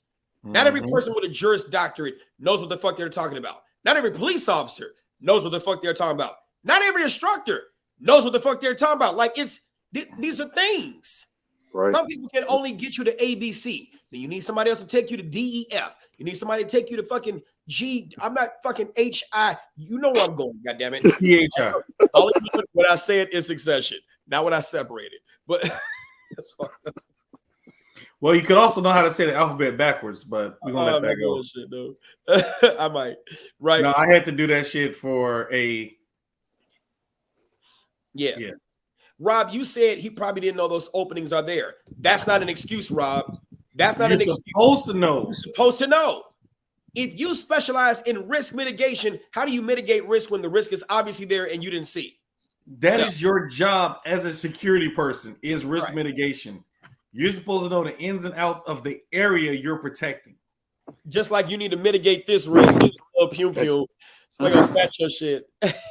Yeah, you're supposed to know how to mitigate risk in the area you're protecting. I've literally had to provide a mitigation risk. I had to provide a risk assessment for a gated park where the only thing people can hide behind was a Connex box. Yeah. That's it. It was like, yo, if it comes from this way, go on this side of the Connex box and we'll try to get y'all out the gate. If they come from this way, go on this side of the Connex box and we'll try to get you out the way. So let's close out with some. And see, I don't know if there are any teachers in here, but I definitely want to close out with some solutions. I hate to say it. I'm not advocating for it, but I will say this. Teachers, you got to be a part of your own rescue. You really do. We could do the run, hide, fight. All you want to talk about. You said you found Chad's story? Jacqueline Wallace said she found. It's called MSA Guardian is strapped and ready for worst case scenario. I'm like, bro, you by yourself. Somebody sit there and pop. You are the worst case scenario. Right. That's it. Somebody I shoot you, I take your gun. Yeah, that's it. Literally. And I mean, that's literally how, you know what? And that's literally how shit is done. I come in with a small gun, take out a person with a bigger gun. Now I have a bigger gun with my smaller gun. Yep. That's it. And I would say this, if we're talking about solutions, I can't honestly think of no better solution than tactically educated, armed, and chosen responders. They don't even have to have that acronym. You could, whatever name you want to call it, I don't give a shit. But it needs to be quarterly training with teachers who actually are trained and prepared, like Jacob said with his wife, to actually want with the desire to stop an active threat, you know. But outside of that, there are other things that you could do. And I strongly suggest that you seek out training from trainers who can actually teach you some other things that you could do to deny the shooter entry. I still have I have not heard of anyone saying, and this is going to be funny, you could take a roach fogger and throw that bitch in the hallway. Oh! Do you understand how I'm serious. How many active threats or shooters have actually gone into the hallway and have worn face mask or gas mask? If you're talking about run, hide, fight, what if there was literally a canister in like every room and all the teachers barricaded the kids, but before they closed that door, throw that bitch out there, close the door. By the time a shooter get there, that's a solution. Or even a fire hydrant. I mean, a fire extinguisher. Spraying a fire extinguisher. Anything. The fire extinguisher would cloudy things up, but you might be able to still push because it would dissipate over time. But the roach fogger is designed to smoke them out, so it's gonna stay longer. Yes, yes. It doesn't require manual intervention. No. I get it. Yeah, all you pull a pin and you throw it. Yeah, all you do is and you throw that. What if every class took that and threw that bitch in the hallway? You got a whole hallway filled. The shooter has no choice but to exfil out of there because he can't breathe. Or what if these classrooms actually had rope ladders in those windows? There are so many options, I think. If you read the use of force laws, at least here in Illinois, when you have a reasonable fear of death or great bodily harm, literally anything goes. Anything goes. You fight like your life depends on it because it does. True. And that means anything goes. Yeah. True. And that's what I'm trying to make aware. You know, I try to make my students aware of that. Even if you don't have a gun, if you're illegal and you leave your gun in the car and you walk into the school, that doesn't mean you're disarmed. There are weapons all around you. You just have to recognize that and say, this could be a weapon. This could be a deterrent. I can lock the doors. I can move the kids over here. I can do this. I can do that. I can barricade. I can use anything around me as a weapon, as a deterrent. So here we go. Brandon Rush asked a wonderful question, and I have addressed this before. If someone works in a school that's a concealed carry license holder with a gun and an active shooter was to happen, and they, being the person who's the CCL holder, shoot to stop that threat and that person passes, right? I had to change your words. What charges are they facing? Probably none. I bet none. Right. Let's talk about. Thank God they stopped that shot. They stopped that shooter. And I'm going to give you the worst county possible. Cook County. Crook. Right. If you are dealing with Cook/Crook County, if I'm going to put me in that box, fuck it, right? Let's just say I go into that school and I do the work and it works, right? How many kids did I just save? Yes. That would literally be political suicide. Yes. For the state's attorney to prosecute me. That's what I teach. They're not going to say, oh, but you shouldn't have shot that mass shooter. You had a gun in a gun-free zone. You're illegal. You shouldn't have done that. We're going to arrest you. They're going to say, thank God somebody in there had a gun and was able to stop that shooter. Rob, and it's happened. It happened on the red line. Yeah. Somewhere up there, you guys have a your little. Remember, the guy only had a FOID card, and he stopped somebody. Yes. They didn't prosecute him for shit. They didn't charge him for nothing. Yes, that is true. There was a robbery. No, he had his concealed carry license. There was a robbery on the train. He took out his gun and he held that guy until police came. They did not charge him with violation of the Concealed Carry Act. That's right. Because he Where was this at? I thought he only had a FOID card. I didn't know he had a CCL. This was in Chicago at the Harrison station. And Kim Fox was the state's attorney. And so Rob is saying Kim Fox is throwing the book at that concealed carry license holder. I don't agree. I do not agree. I don't agree. That guy, I don't agree. They did not charge him with nothing. Yeah. And that was in a gun-free zone. Yeah. That was in a mass transit, wholly or partially paid for by taxpayers' money, by funding, public funding. That was therefore by law a gun-free zone. He was in violation technically of the law, and they did not charge him for that. Now, we are not advocating for the record to do this. You need to make sure you obey 430 ILCS 66, the applicable sections, section 65 that talks about the prohibited areas. But I'm just happening to say, based upon the context of the question that was asked, what is the likelihood that you will be charged? I can say there's a strong likelihood you will probably not be charged because here's this. Let's just say you take this before a grand jury. A grand jury is highly unlikely to return a true bill of indictment against you for saving their kids. That's right. Exactly right. And if I were an attorney, right, and I was trying to choose between a bench trial and a jury trial, that would be one trial. I would definitely go jury. You would be hard-pressed to find a collection of 12 people in Cook County who will convict you unanimously of being a nationwide hero. I highly doubt that. Exactly. I highly doubt that. Something that came to my mind when you said that out loud.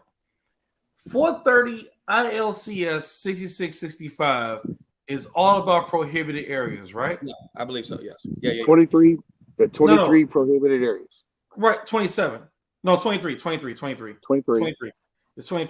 But here's the thing. Looking at that sign, because the sign has to say pursuant to 430 ILCS 6665, right? But and I do mean but. How can McDonald's have that sign? What McDonald's we talking about? No. Private business. Private business. Where is private businesses listed on 6665? It's It's one of the listed- last. It's one of the yes, last one of the- prohibitors. One of the because very last ones. Which says what? Any one of place the where that last sign is ones- displayed. Go It ahead. doesn't say where any that place that sign is displayed. It says any area under federal law. Hold on. It let's doesn't go say where that sign is displayed. One of the last areas on that list Mhm. says any private business, if they choose, can post the sign, Yes. and then basically then they become a gun-free zone also. Okay. Whether it's Napa, Give me the O'Reilly, number where it says private business. whatever. Give me the Private number. business. Which number is it? 1 or 23? It's down towards the bottom. I'm It's looking at it right now. even- Keep going, guys. It might be I don't know. I'll wait. below. It might not even be the 23 because like 21, 22, 23 start talking about federal shit. Nuclear regulatory agencies, nuclear I'm storage gonna let you agencies. keep talking, but I'm gonna wait for the answer. There's And then nothing down about below private business. that, right below There's that, nothing about it private says- business. it says any private business who chooses can get that sign and post it conspicuously on their entrances. Okay. It doesn't say it. Hold I on, read hold the on, law. guys. Keep talking. Marquis, I'm I read the researching. law. Keep looking. I keep reaching. I'm researching it. Remember, Private 23 business? places. Are you talking about private business, Marquise? No. I hear you talking. I'm waiting for someone to read it to me. I'll go in my classroom and get it, and I'll read it to you. Now, I'm looking at the statute right now. Mm-hmm. Go all the way down past the 23 prohibited areas. Okay. next- I got it. 23A10. Got it. 23A10. I'm gonna show it. Y'all need to like, comment, share this because y'all getting some great information here. Because this is what we do. This is what we do. I'm gonna put it up on the screen and I'm gonna show you where it is. It's on the General Assembly website, www.ilga.gov. Here we go, Marquise.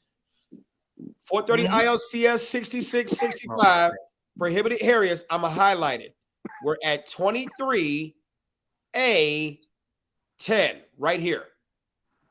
The owner of private real property of any type may prohibit the carrying of a concealed firearm on the property under his or her control.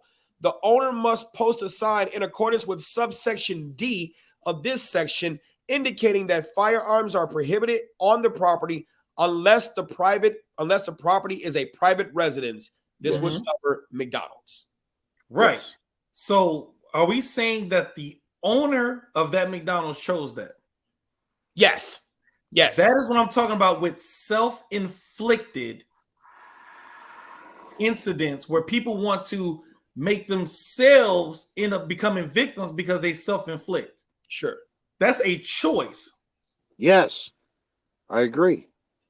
And that's the scary part about this, about self-inflicted gun-free zones. It's your business, your choice. But it's my choice whether to do business with you or not. I'll just go somewhere else.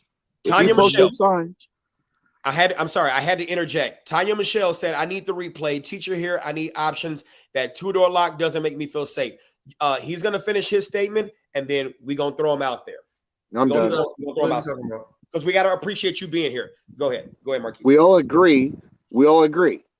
I think on that law that private businesses can post the signs conspicuously on their entrances, and then that makes it a gun-free zone.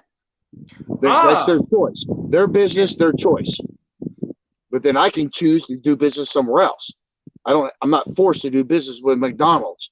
If they don't want me carrying a gun in there, fuck them. I'll go to Hardee's, or I'll go to Arby's, or I'll go somewhere else. Marquise, it's like you want to argue about something. Go ahead. Say it, brother. Say it. You want to say it? Say it.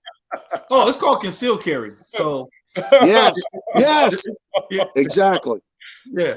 It's called concealed carry. That's what I'm like. Yeah. Oh my God. And name me a state's attorney who would charge you if you happen to be in that prohibited area. If you were there and a mass shooter event started and you stopped it, you're the hero who stopped countless deaths from happening in that gun-free zone. Mm-hmm. Think they're going to charge you for that? And No. that's what I'm talking about, because we No. need, and that's what I'm saying. I would love to see the lawyer who creates the lawsuit that says, if you post this sign and you're not part of the 23 areas, you have to be held responsible for this person's safety. I would love to see that. That would be a great idea. Because my thing is, private property, in my opinion, is not a part of the 23. I would love to see that. If I walk into your property, your business, which is a gun-free zone, and I voluntarily disarm myself, then you are responsible for my safety from that point forward. Exactly. I would love to see, that would be a great, that would be great. I would love to see that. This is why I'm having the use of force seminar down here in Marion, Illinois on August 14th. I'm going to have lawyers. I'm going to have a defense attorney and a state prosecutor speaking on these things. We can ask them these kind of questions and see what they have to say about it based on case law and their experience. That's why I'm doing that. Now, what's I'm going to give my people, I'm giving my people a chance to hear it from the lawyer's perspective. Would you prosecute or not? No, of course I would. Let's say I'm at a school. Let's say I'm at a playground. I'm watching my kids playing on a playground, and somebody comes in and tries to kidnap my kid. Playgrounds are prohibited areas according to law, and I stop that kidnapping from happening. You think they're going to charge me?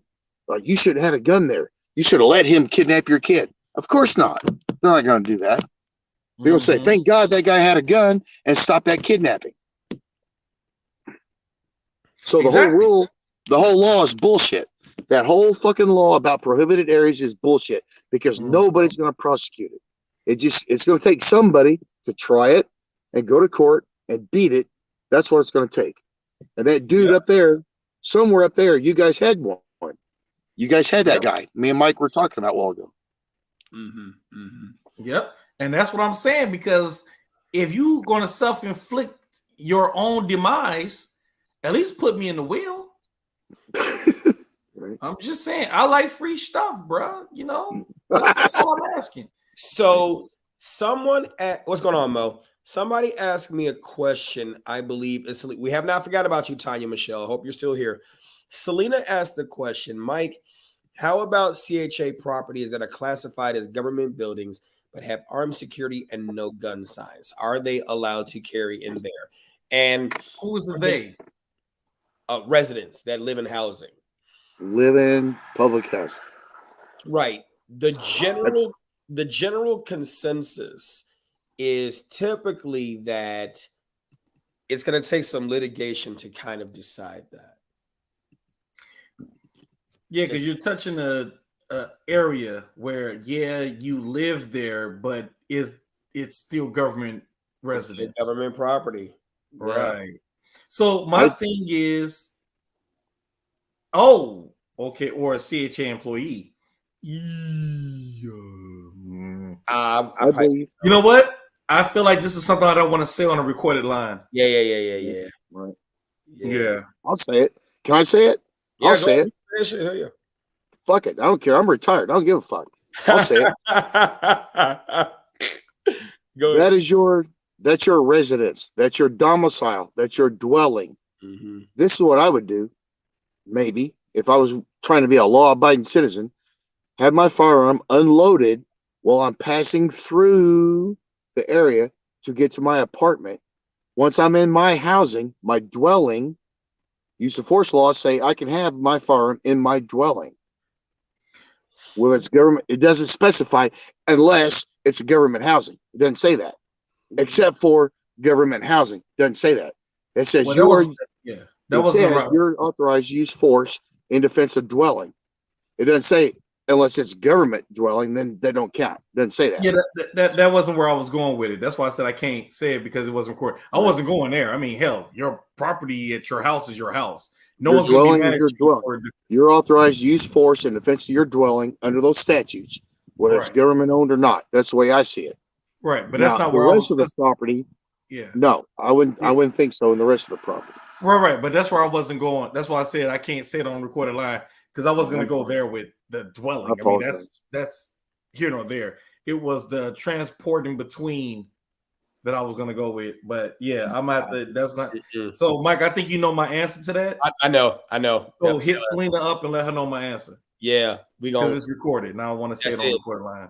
That's it. All right, Selena, we gonna call you and let you know. All right, yeah. Secret so handshake. here we go. Teacher, right? You said something about the $2 lock. Guess what? What's the $2 lock? That little cheap ass lock. You know they don't put like strong locks on the doors in the schools and shit. So this is what I suggested, right? You typically don't see an active shooter coming in with any type of gas mask or anything like that, right? So one of the things we suggested, fuck it, not just one of the things. Think about when you were a kid, right? You could have like a bottle of some cooking oil or some shit, and you could pour. Hey, I told you I'm a kid. You could pour that shit on the outside and start a Home Alone. Boy, hell yeah! As the person walking up, they slip, bust their shit. I'm just saying, you gotta think about that, right?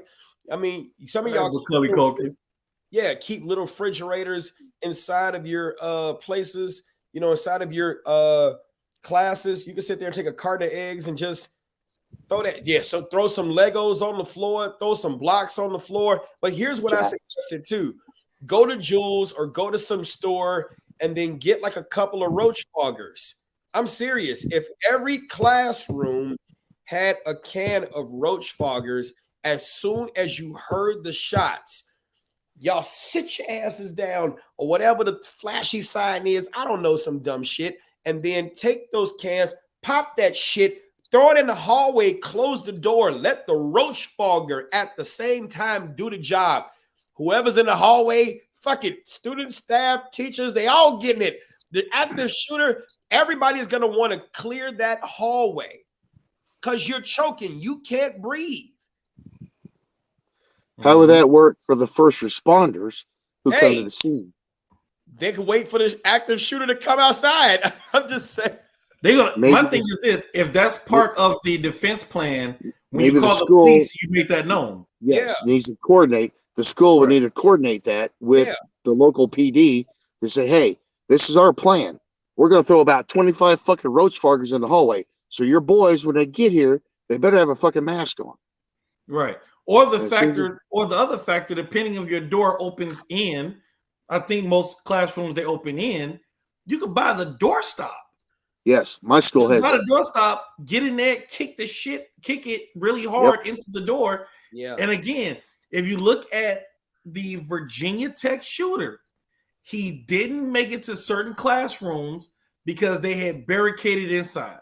Yes, that's right. And again, humans, electricity, water, path of least resistance. Yes. If you can't get into the door, move on and you'll go somewhere else. It's all about being a hard target or being a soft target. You want to make yourself the hard target, and usually they will move on to find a soft target. That's what it's all about. Yours opens out? Oh, no. I hate to say it. Well, most doors open out.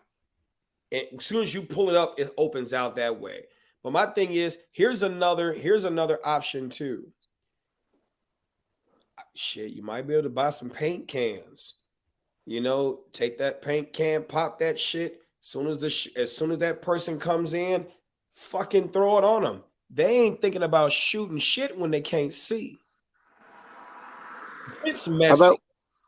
How about we try to change the law and say no more gun-free zones? No, we wouldn't be worried about roach foggers and paint cans and all this bullshit if we would let teachers have the gun. If you're trained, you wouldn't have to worry about all this.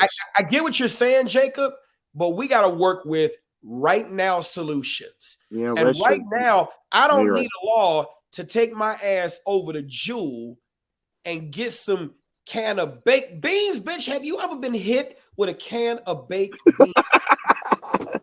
You ever been hit? Come on, how many of y'all done been to weddings where you done seen a ton of rice thrown at you? This is a human behind this gun, behind this rifle. There are certain things that no matter what, your body is going to say, shit is coming for you. If you got a liquid substance coming for your face, there's only one time that I know that people will take liquid. They know it's coming for the face, and it's usually rated X times 3. Other than that, most of the time, you are trying to shield yourself. I'm too old for that shit.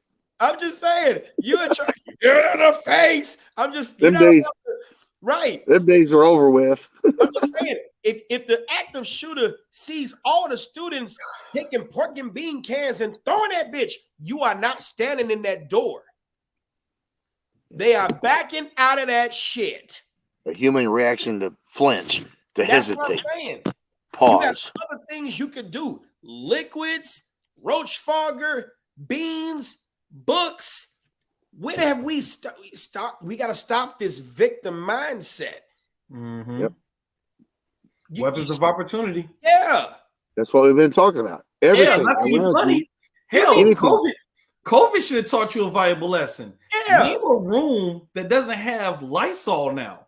Yes. Boy, you get a nice little lighter and some Lysol. Hold on, y'all. What? When anything and everything around you could be a weapon. He's the You man. just have to think about it. The man with the Midas touch. A spider's touch. Touch a cold finger. You better. And it's just good as fuck too. But I'm just saying. And hold on, real talk. Let me tell you where I learned this shit at. I was literally watching. It was when you were young and your heart was an open book. Live and let die.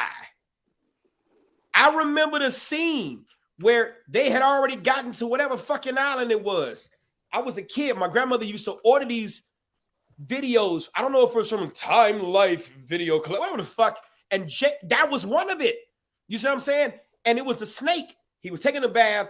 Snake was coming down. And it was on the floor and shit. And he turned around. He had a cigar. It wasn't a lighter. He had a cigar and his spray can. And he was like, shh, and fucking burn this. I said, bitch. I was a little teenager. I sat there and I was like, it works. I'm just saying. You know, so, and that shit smelled good. That was some good ass Lysol. Shouts out to Lysol for the, but I'm just saying, it works. Just imagine standing at the door, and then the shooter comes in. I can see that shit on Home Alone. Like, there are other things that you could do. You literally have microwaves in these classrooms. Why won't have somebody, hey, put this shit on? And all of a sudden, it's warming up. It's hot ass water. As soon as he come in, microwaves in the classroom. I'm jealous as hell. I'm just saying. Right. You know how many times I had cold spaghetti at the damn lunchroom? Boy, you better stop playing with me, man. I'm just saying.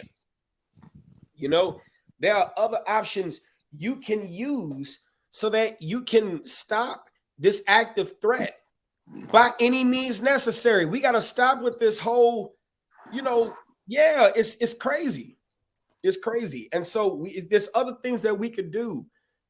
Get the kids involved.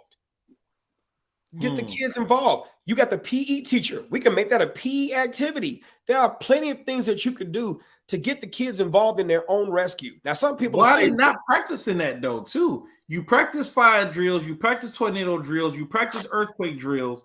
Why are we not practicing active threats? Yes. They said it makes no sense to me. KGC said they taught my child's class to throw the chairs and books. Boy, you ain't using Did they teach them or did they tell them?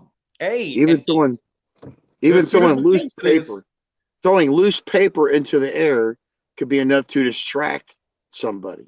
Man, right. But like I said, be careful with that. Did they teach them, like show them how to properly do it, or did they tell them they can do it?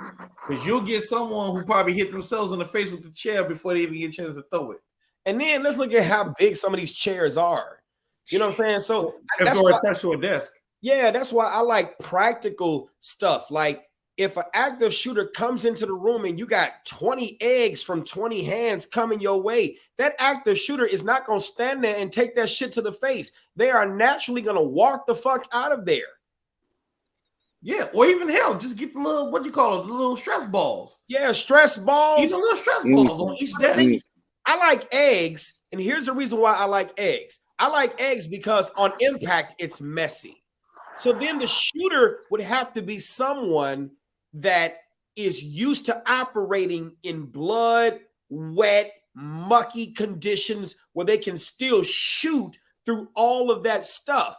Normally, let's talk facts. When people go on the range and they shoot with dry or partially sweaty hands, have they ever learned to shoot with bloody hands? Have they ever with ketchup and nastiness and stuff? Ew, that's nasty. Motherfuckers don't even like sweat on their eyes. You know what I'm saying? It's like you got to think about making the body nasty. Oh, you got 20 eggs that just came to you, and I'm about ready to fucking soak in somebody's baste. I'm not thinking about that. That shit buys you time. Yep. It buys you time. Space equals time. Yes. Time equals life. Yes. I tell every class that. Space equals time. Time equals life. I learned that in special forces school. Yeah, but it depends on it depends on the firearm. Well, yeah, no. I'm not saying I'm not talking about disabling the firearm. No. If you said no, when it says space equals time, I'm like, nah, it depends on the firearm. True. Because a long rifle, reactionary gap and things like that. Oh, the more space I have between me and my threat, the more time I have to react to that potential threat. The more time I have to react, the greater my chances of surviving are. So that's why we always broke it down. Space equals time. Time equals life. And then somebody could be like, well, what if? That's what I'm saying. It's got to be a combination of other options. The thing is, we want to deny them the classroom. We want to deny them that space. Deny them that space. I can't honestly think of a better idea than the roach fogger.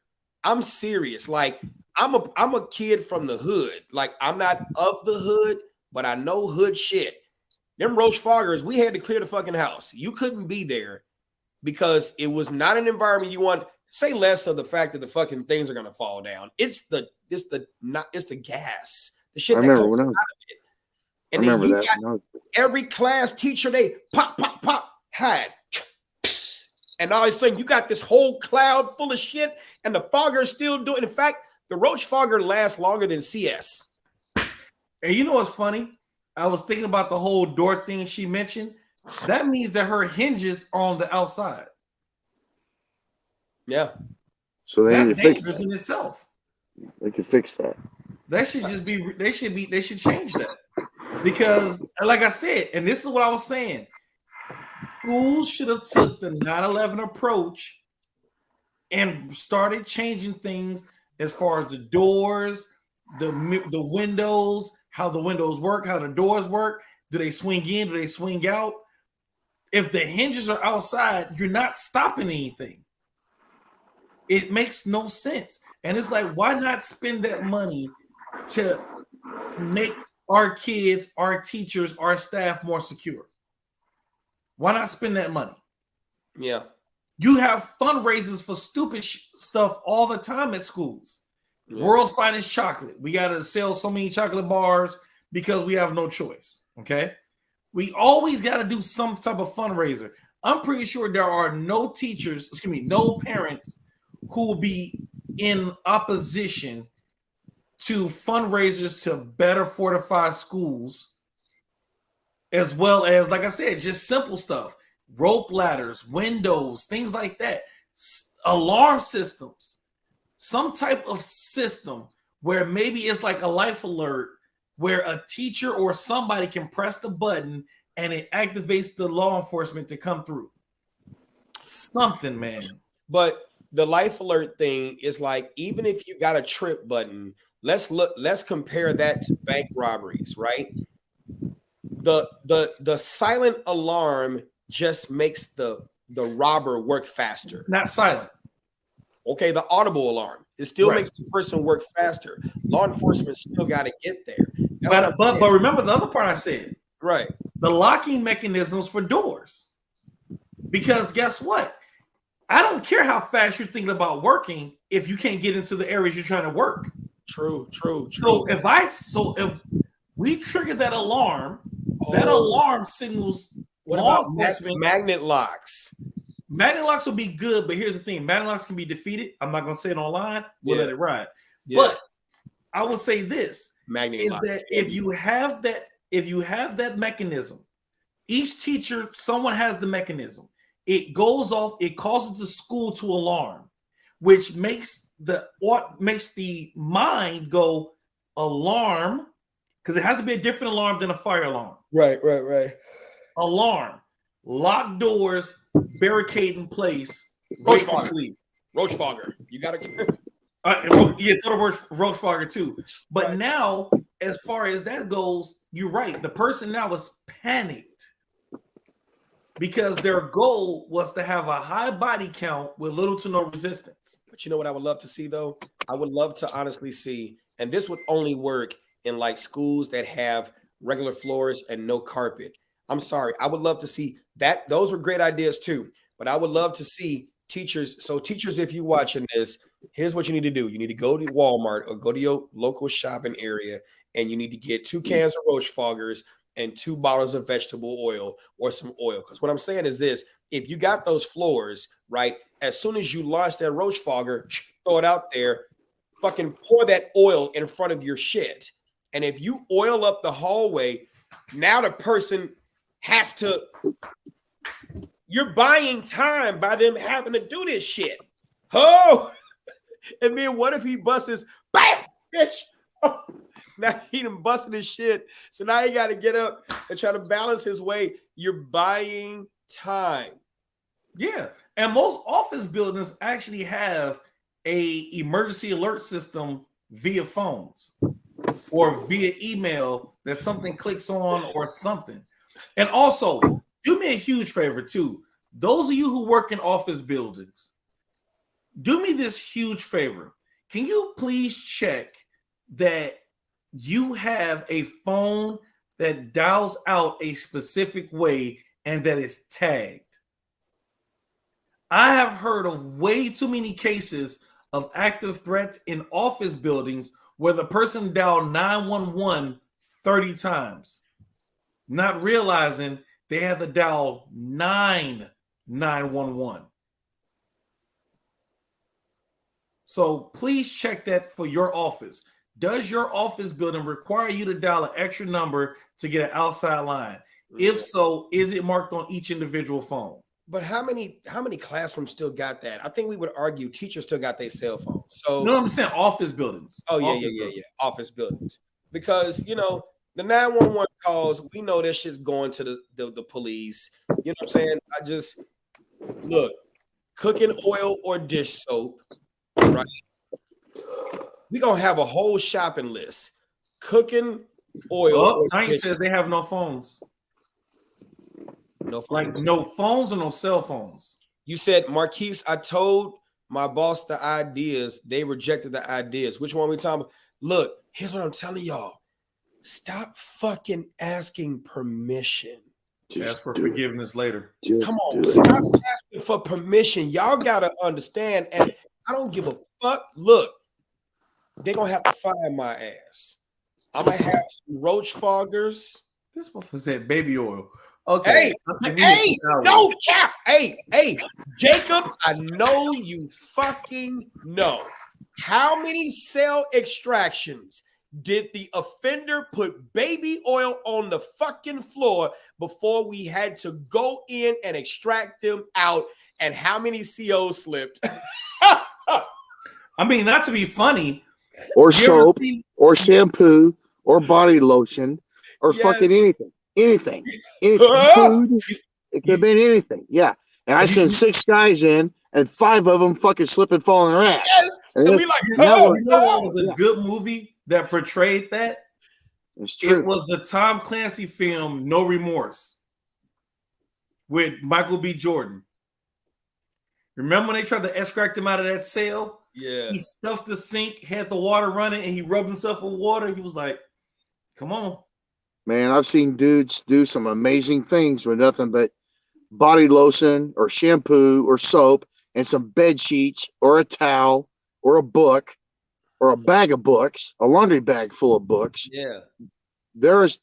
I've had some dudes wear me out 6 against 1, and they wore all 6 of us out till we're tired of fighting. It's amazing when somebody has enough time and thinks about it and is creative and makes a plan. It's amazing what one person can do. One determined person with a plan can do. And you better have a fucking plan to counter that plan. Otherwise, you're going to be in trouble real quick. Yes. I've been there, done it. I'm just saying. And that you got to think outside the box. It's like, yes, one of the things I despise is when people call offenders or criminals stupid. They are so smart, you would not even believe. I am humble and have a lot of gratitude that my first law enforcement experience was being a corrections officer before I became a cop, because you learn, like, I don't go in there with no judgments, and I'm learning from them just like they learning me. And they will teach you some shit if they know you cool. Not cool to let them get away with shit, but cool, in other words, you treat them like who the fuck they are, and as humans, you treat them with respect, like the fucking respect they deserve. You're not the judge. They done already got their sentence. You're just here to watch them. That's all the fuck it is, and you got to make sure your tier is tip top and on. They will teach you shit. You got baby powder, all kinds of shit you can use. So what I'm saying is, teachers, stop asking for fucking permission. Get them roach foggers, get that baby oil, right? I'm just saying, hey, if an active shooter situation happens, and I'm not talking about the stream shit, but that's not a bad idea. Have you ever got a spray of wasp thing in your face? We could talk about a can bear spray. Oh, hey, we can talk about bear spray. You can talk about a can of mace. But what I'm talking about is wasp spray. Wasp spray is law because it's not designed for close quarters. It's designed for distance. So is bear. Yeah, but this is more easier to get access to. And I'm saying the can is literally this tall. Right. And you could get that wasp spray, and as soon as if the roach fogger and the oil don't work, that food come in. You know what I'm saying? It's a human. And matter of fact, and I'll add one more piece to this. We're talking about the defense against an active threat, and I love it. But the next thing, in my personal opinion, what is your trauma kit looking like? True. Yes. Good job, Marquise. Yes. What does that trauma kit look like? Does your school have the AEDs and the trauma kits, the tourniquets and stuff? Yes. Your safe room better have a trauma kit for everybody. Anything that could happen in that safe room. You're going to send all your kids to a safe room, a closet, or a classroom, or a library, or the basement. You better have a decent, really nice trauma kit in there and know how to use everything in there. Yep. Not just one tourniquet. You better have several tourniquets, several blood clotting agents, sucking chest wounds, broken limbs, all that stuff. And you should know how to use it. I would say trauma kit, portable toilet, snacks, even signs to put on the windows for the police to say, hey, I need EMS. Make that a sign. Or we are clear. Make that a sign. Active shooter. Make a sign. Put it in the fucking window so the people on the outside can see what's going on at that particular classroom. And if you can give them how many active shooters there are in there, that's even better. To communicate with who's on the outside of the building. We need EMS. John said, keep that slingshot on you. Hold on. Here's one tourniquet right here. I got another tourniquet, but he said, keep that slingshot on you. Why is my book bag right here? Here's another tourniquet, right? Yep. And you said, keep that slingshot on you. Boy, you don't know what I'm about to pull out of this book bag. Wrist rocket right there, boy. Hey, don't play. And I keep this in my book bag. I don't need no pebbles. It ain't shit for me to take a rock and Yep. throw that bitch. Wow, motherfucker. Hey, we having fun. I'm saying, come on, man. It's like I'm 40 years old, still thinking like a motherfucking kid. And that'll be the type of shit that'll set your ass free. Stop. You're not going to always have Blick Senior or Blick Junior. You're going to have to pull out the rubber. This is the Trojan of life. You got improvise, adapt, and overcome. Right. Get creative. It's all about your imagination. Yes. Hey, and when shit gets tough, I'm throwing flashcards. Boy, I'm just playing. I'm just. Hell no. Don't mind me. I'm stupid, but I'm just saying.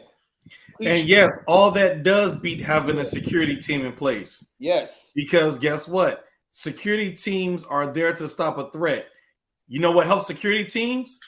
Lack of threats to be stopped, as well as lack of casualties. Yep. Security teams are only as good as the people they can protect. If everyone is out there being shot, right, you're right. You know, they got to be able to know what to do. That run, hide, fight is good, but you have to understand that run, hide, fight is not the, what do you want to call it? It's not lateral. Right. It's not lateral. It's even discussing in my classes. I talk about the use of force continuum, and how it's not linear. So my use of force continuum is actually circular. Linear, yeah. Mine is circular. I don't have the pyramid. I don't have the stairs. I don't have any of that. Mine is circular. And mine even has a part that says disengage. Because it's not taught. It's not taught that you can just get the hell out of the scenario. Yeah, right. I got the upper hand, but it'd probably be safer for me to get the hell out of Dodge. Yes. And it's not taught. And like I said, and here's the bad part. I kid you not. My use of force continuum circle comes from Canada. Man, Marquis, send that to me. If you can send it to, I would love to take a look at that. Me too. Yeah. And I've been teaching use of force continuum since about 1995, 96. I've never heard of that circular theory before. Send that to me, man. I would love to check that out. I got you. I would. Yeah. And I teach that because disengage is in there. Yes. And the whole thing is who controls the fight. Yep. And everyone has this thing. And I ask my students all the time, who controls the fight? And they're like, we do. No, you don't. The bad guy controls the fight. That's right. The bad guy picks and chooses when to fuck with you. You don't pick and choose when to mess with a bad guy. That's correct. You get a chance to break contact and run and escape. Break contact and run and escape. Good for you. Yep. Live to fight another day. And that's literally how active threats work. If you're sitting in your school, you're sitting in your classroom, you don't choose that fight. That fight just chose you. Yep. You can choose how you react to that fight. Muhammad added something on here. Put the wrapping of the Lysol on the wasp or bear spray to avoid questions, and even have water balloons filled with baby oil for covering more ground. And while we're attacking senses with loud alarms and eggs, that liquid ass spray on Amazon is hard to be around. It hits your nasal passages like nothing else, especially if you don't see it coming. Thank you, Muhammad, for that. You are correct. That's good. Tanya, I hope you're still here, because that's a wonderful idea. If you got a bowl of balloons that got baby oil in them, who's going to really ask questions like that? Well, but do balloons, if they're made from petroleum products, will they hold up with some type of baby oil in them? They might disintegrate. I don't know. I've never seen that. Never thought about it. That's a good experiment. Hey, I'm going to watch my own live, and I'm going to sit there. I'm serious. Tanya, you're right. So let's try to fill balloons with baby oil and see if they disintegrate. Let's see if they stay intact or not. Yeah. And I want to do this because it's got to be like solutions. That would be a really good idea. Yeah. And this has got to be stuff that can be implemented right now. Now, granted, you said no, the balloons will not hold up for long. Yeah, I know they may not hold up for long, but what I'm saying is this. I'd rather replace those balloons every few days and have them on standby, or even just had a baby oil on standby just to be able, how if you got the baby oil and it's got that little hole, this is what I would see. They would squirt it on the ground, literally squirt it on the ground, or take the top and spray it. Just pour fucking go crazy with that shit. Yep. Just go shampoo. crazy. Yeah. Anything, Shampoo. anything. Yeah, just get that shit out. And then when you're done, take the roach fogger, frag out, whatever, and close that shit. I'm just saying. I just sent it to you, Jacob. All right. Yeah. Appreciate it, brother. You said you could have it in a bucket to throw. Either way, whatever the case may be, these are things that I'm saying. You can have those things. I got it, Marquise. You got those things where you're able to immediately deploy it. Here's another thing. What if every room had a spike strip? I'm just playing. But you know what? Okay, fine then. Fine, let's take it a step further. Get that heating coil and put it on the doorknob. That is definitely Home Alone. But you're not wrong, right? I'm just saying. Yeah, I'm just saying. What if every room had a Ma Deuce or a Mark 19 or a Claymore? Dude, there. You know what? What about an extension cord? Cut off the tip, expose the wires, put some water on the ground, so when they walk in, you just throw it right there. Hold on. That would work.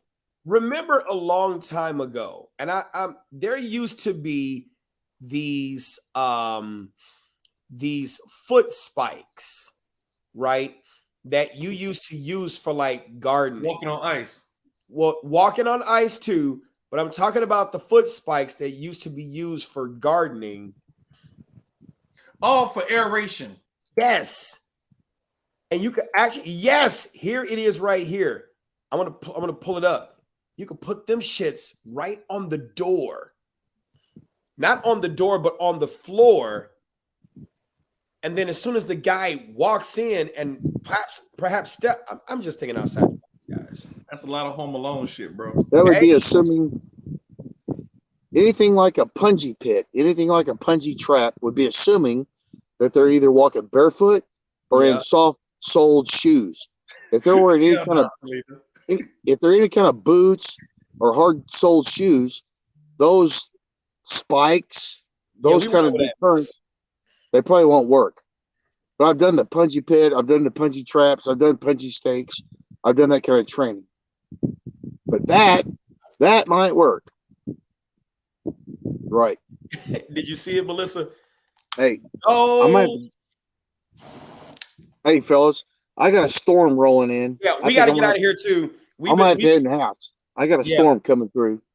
I'm going to have to head in the house. All right, go on ahead and head in the house. Be safe, guys. Thank you all again for watching Trigger with Instructor Mike. I know this has been an informative show. Take some of these ideas. Stop asking for damn permission. Go on ahead and do what you got to do. Yeah, Rob said this conversation in the teacher's lounge. What do you have in your rucksack? I'm serious.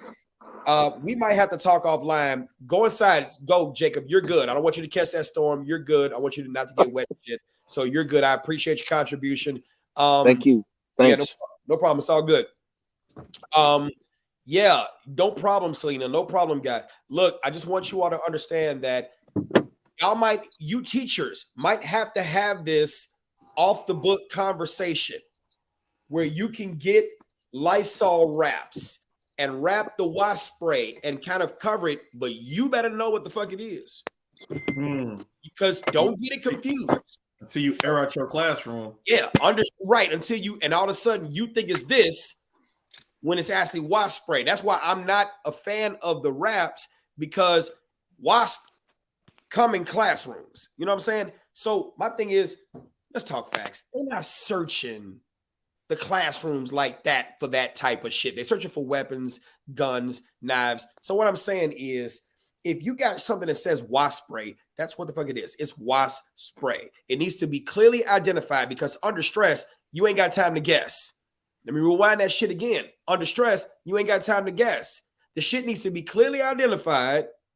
Clearly identified. Okay? Clearly identified. All right, here we go. Well, I don't want to say civilian flashbang. We ain't got civilian flashbang because now you got to worry about buying that's too much stuff. Go get stuff you can get out of Jules. You know what? I just thought about it. Airsoft has dense smoke. Okay. Airsoft has dense smoke. You can actually buy. Airsoft has like literally smoke grenades and everything. Yeah. But here we go. Remember, we were talking about that before because the fire extinguisher is already there and that could show some smoke too. What I'm saying is No. Pop, throw, not. Remember. But remember, the smoke, if the person is used to smoke, they could it slows them down, but they could still push through. We want to fuck with their senses. Right. But remember what I was saying. The smoke is whatever we're going to throw into the hallway. The next step is to barricade the door anyway. Right. So all you're doing is trying to buy some time. Right. And honestly, that smoke, I don't know if you've ever been to an airsoft field. Yeah. If you're next to that smoke, you get choked out. Yeah. I've had smoke thrown, the signal smoke. Shit doesn't taste good at all. It's bad. But you ever been next to roach fogger? Not on purpose. Man, I'm just telling you, roach fogger is the shit. Okay. You do not, I don't know which is worse, not being able to see or not being able to see and getting choked out.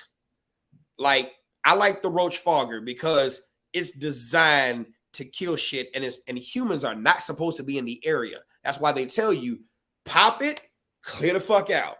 Mm-hmm. And it lasts longer and stays in the air longer. Right. But I'm just thinking about if it comes from under the door. True. Look, Ian Wolfman said, roach fogger traumatized Mike. Maybe. Ronald is like Mike Brown, full-time firearms instructor and part-time roach bomb salesman. Y'all are something else. Raid! All of a sudden, I'm going to get an endorsement by Raid. Oh, my God. All right, guys, let's get out of here. Thanks for coming in for another wonderful, informative show. I hope you all take these tips and use them. I don't hope there's another active shooter, but I hope to hear that if there is one, somebody took those ideas and that shit bought them time. It worked. I really hope to hear like Mike, the fucking roach fogger. It was like 37 cans of roach fogger in the fucking hallway. And the guy didn't stand a chance. Or he came in, he slipped, busted his shit, and got choked up on the roach fogger, and all the kids came out and beat his ass and took his gun. That's what I want to hear. And it's just like, oh my God, the kids and the teachers saved themselves. And all the roaches in the school died too, bitch. Yes! We don't have to worry. We don't have to worry about the district's pest control bill. It worked, bitch. This is Trigger with instructor Mike and Marquise. Any last words? Yeah, just something wrong with us on this one. Oh my God. He said ain't no more roaches and no more active threats. That's what I'm talking about. Here they go. In one fell swoop, they solved two problems in one: an active shooter and Joe's apartment roach detail. God damn it, that's a great job. Oh my God. Like, this school has never been cleaner. All pests cleared out in that bitch. Mice. Oh my God. All right. Y'all have a great night.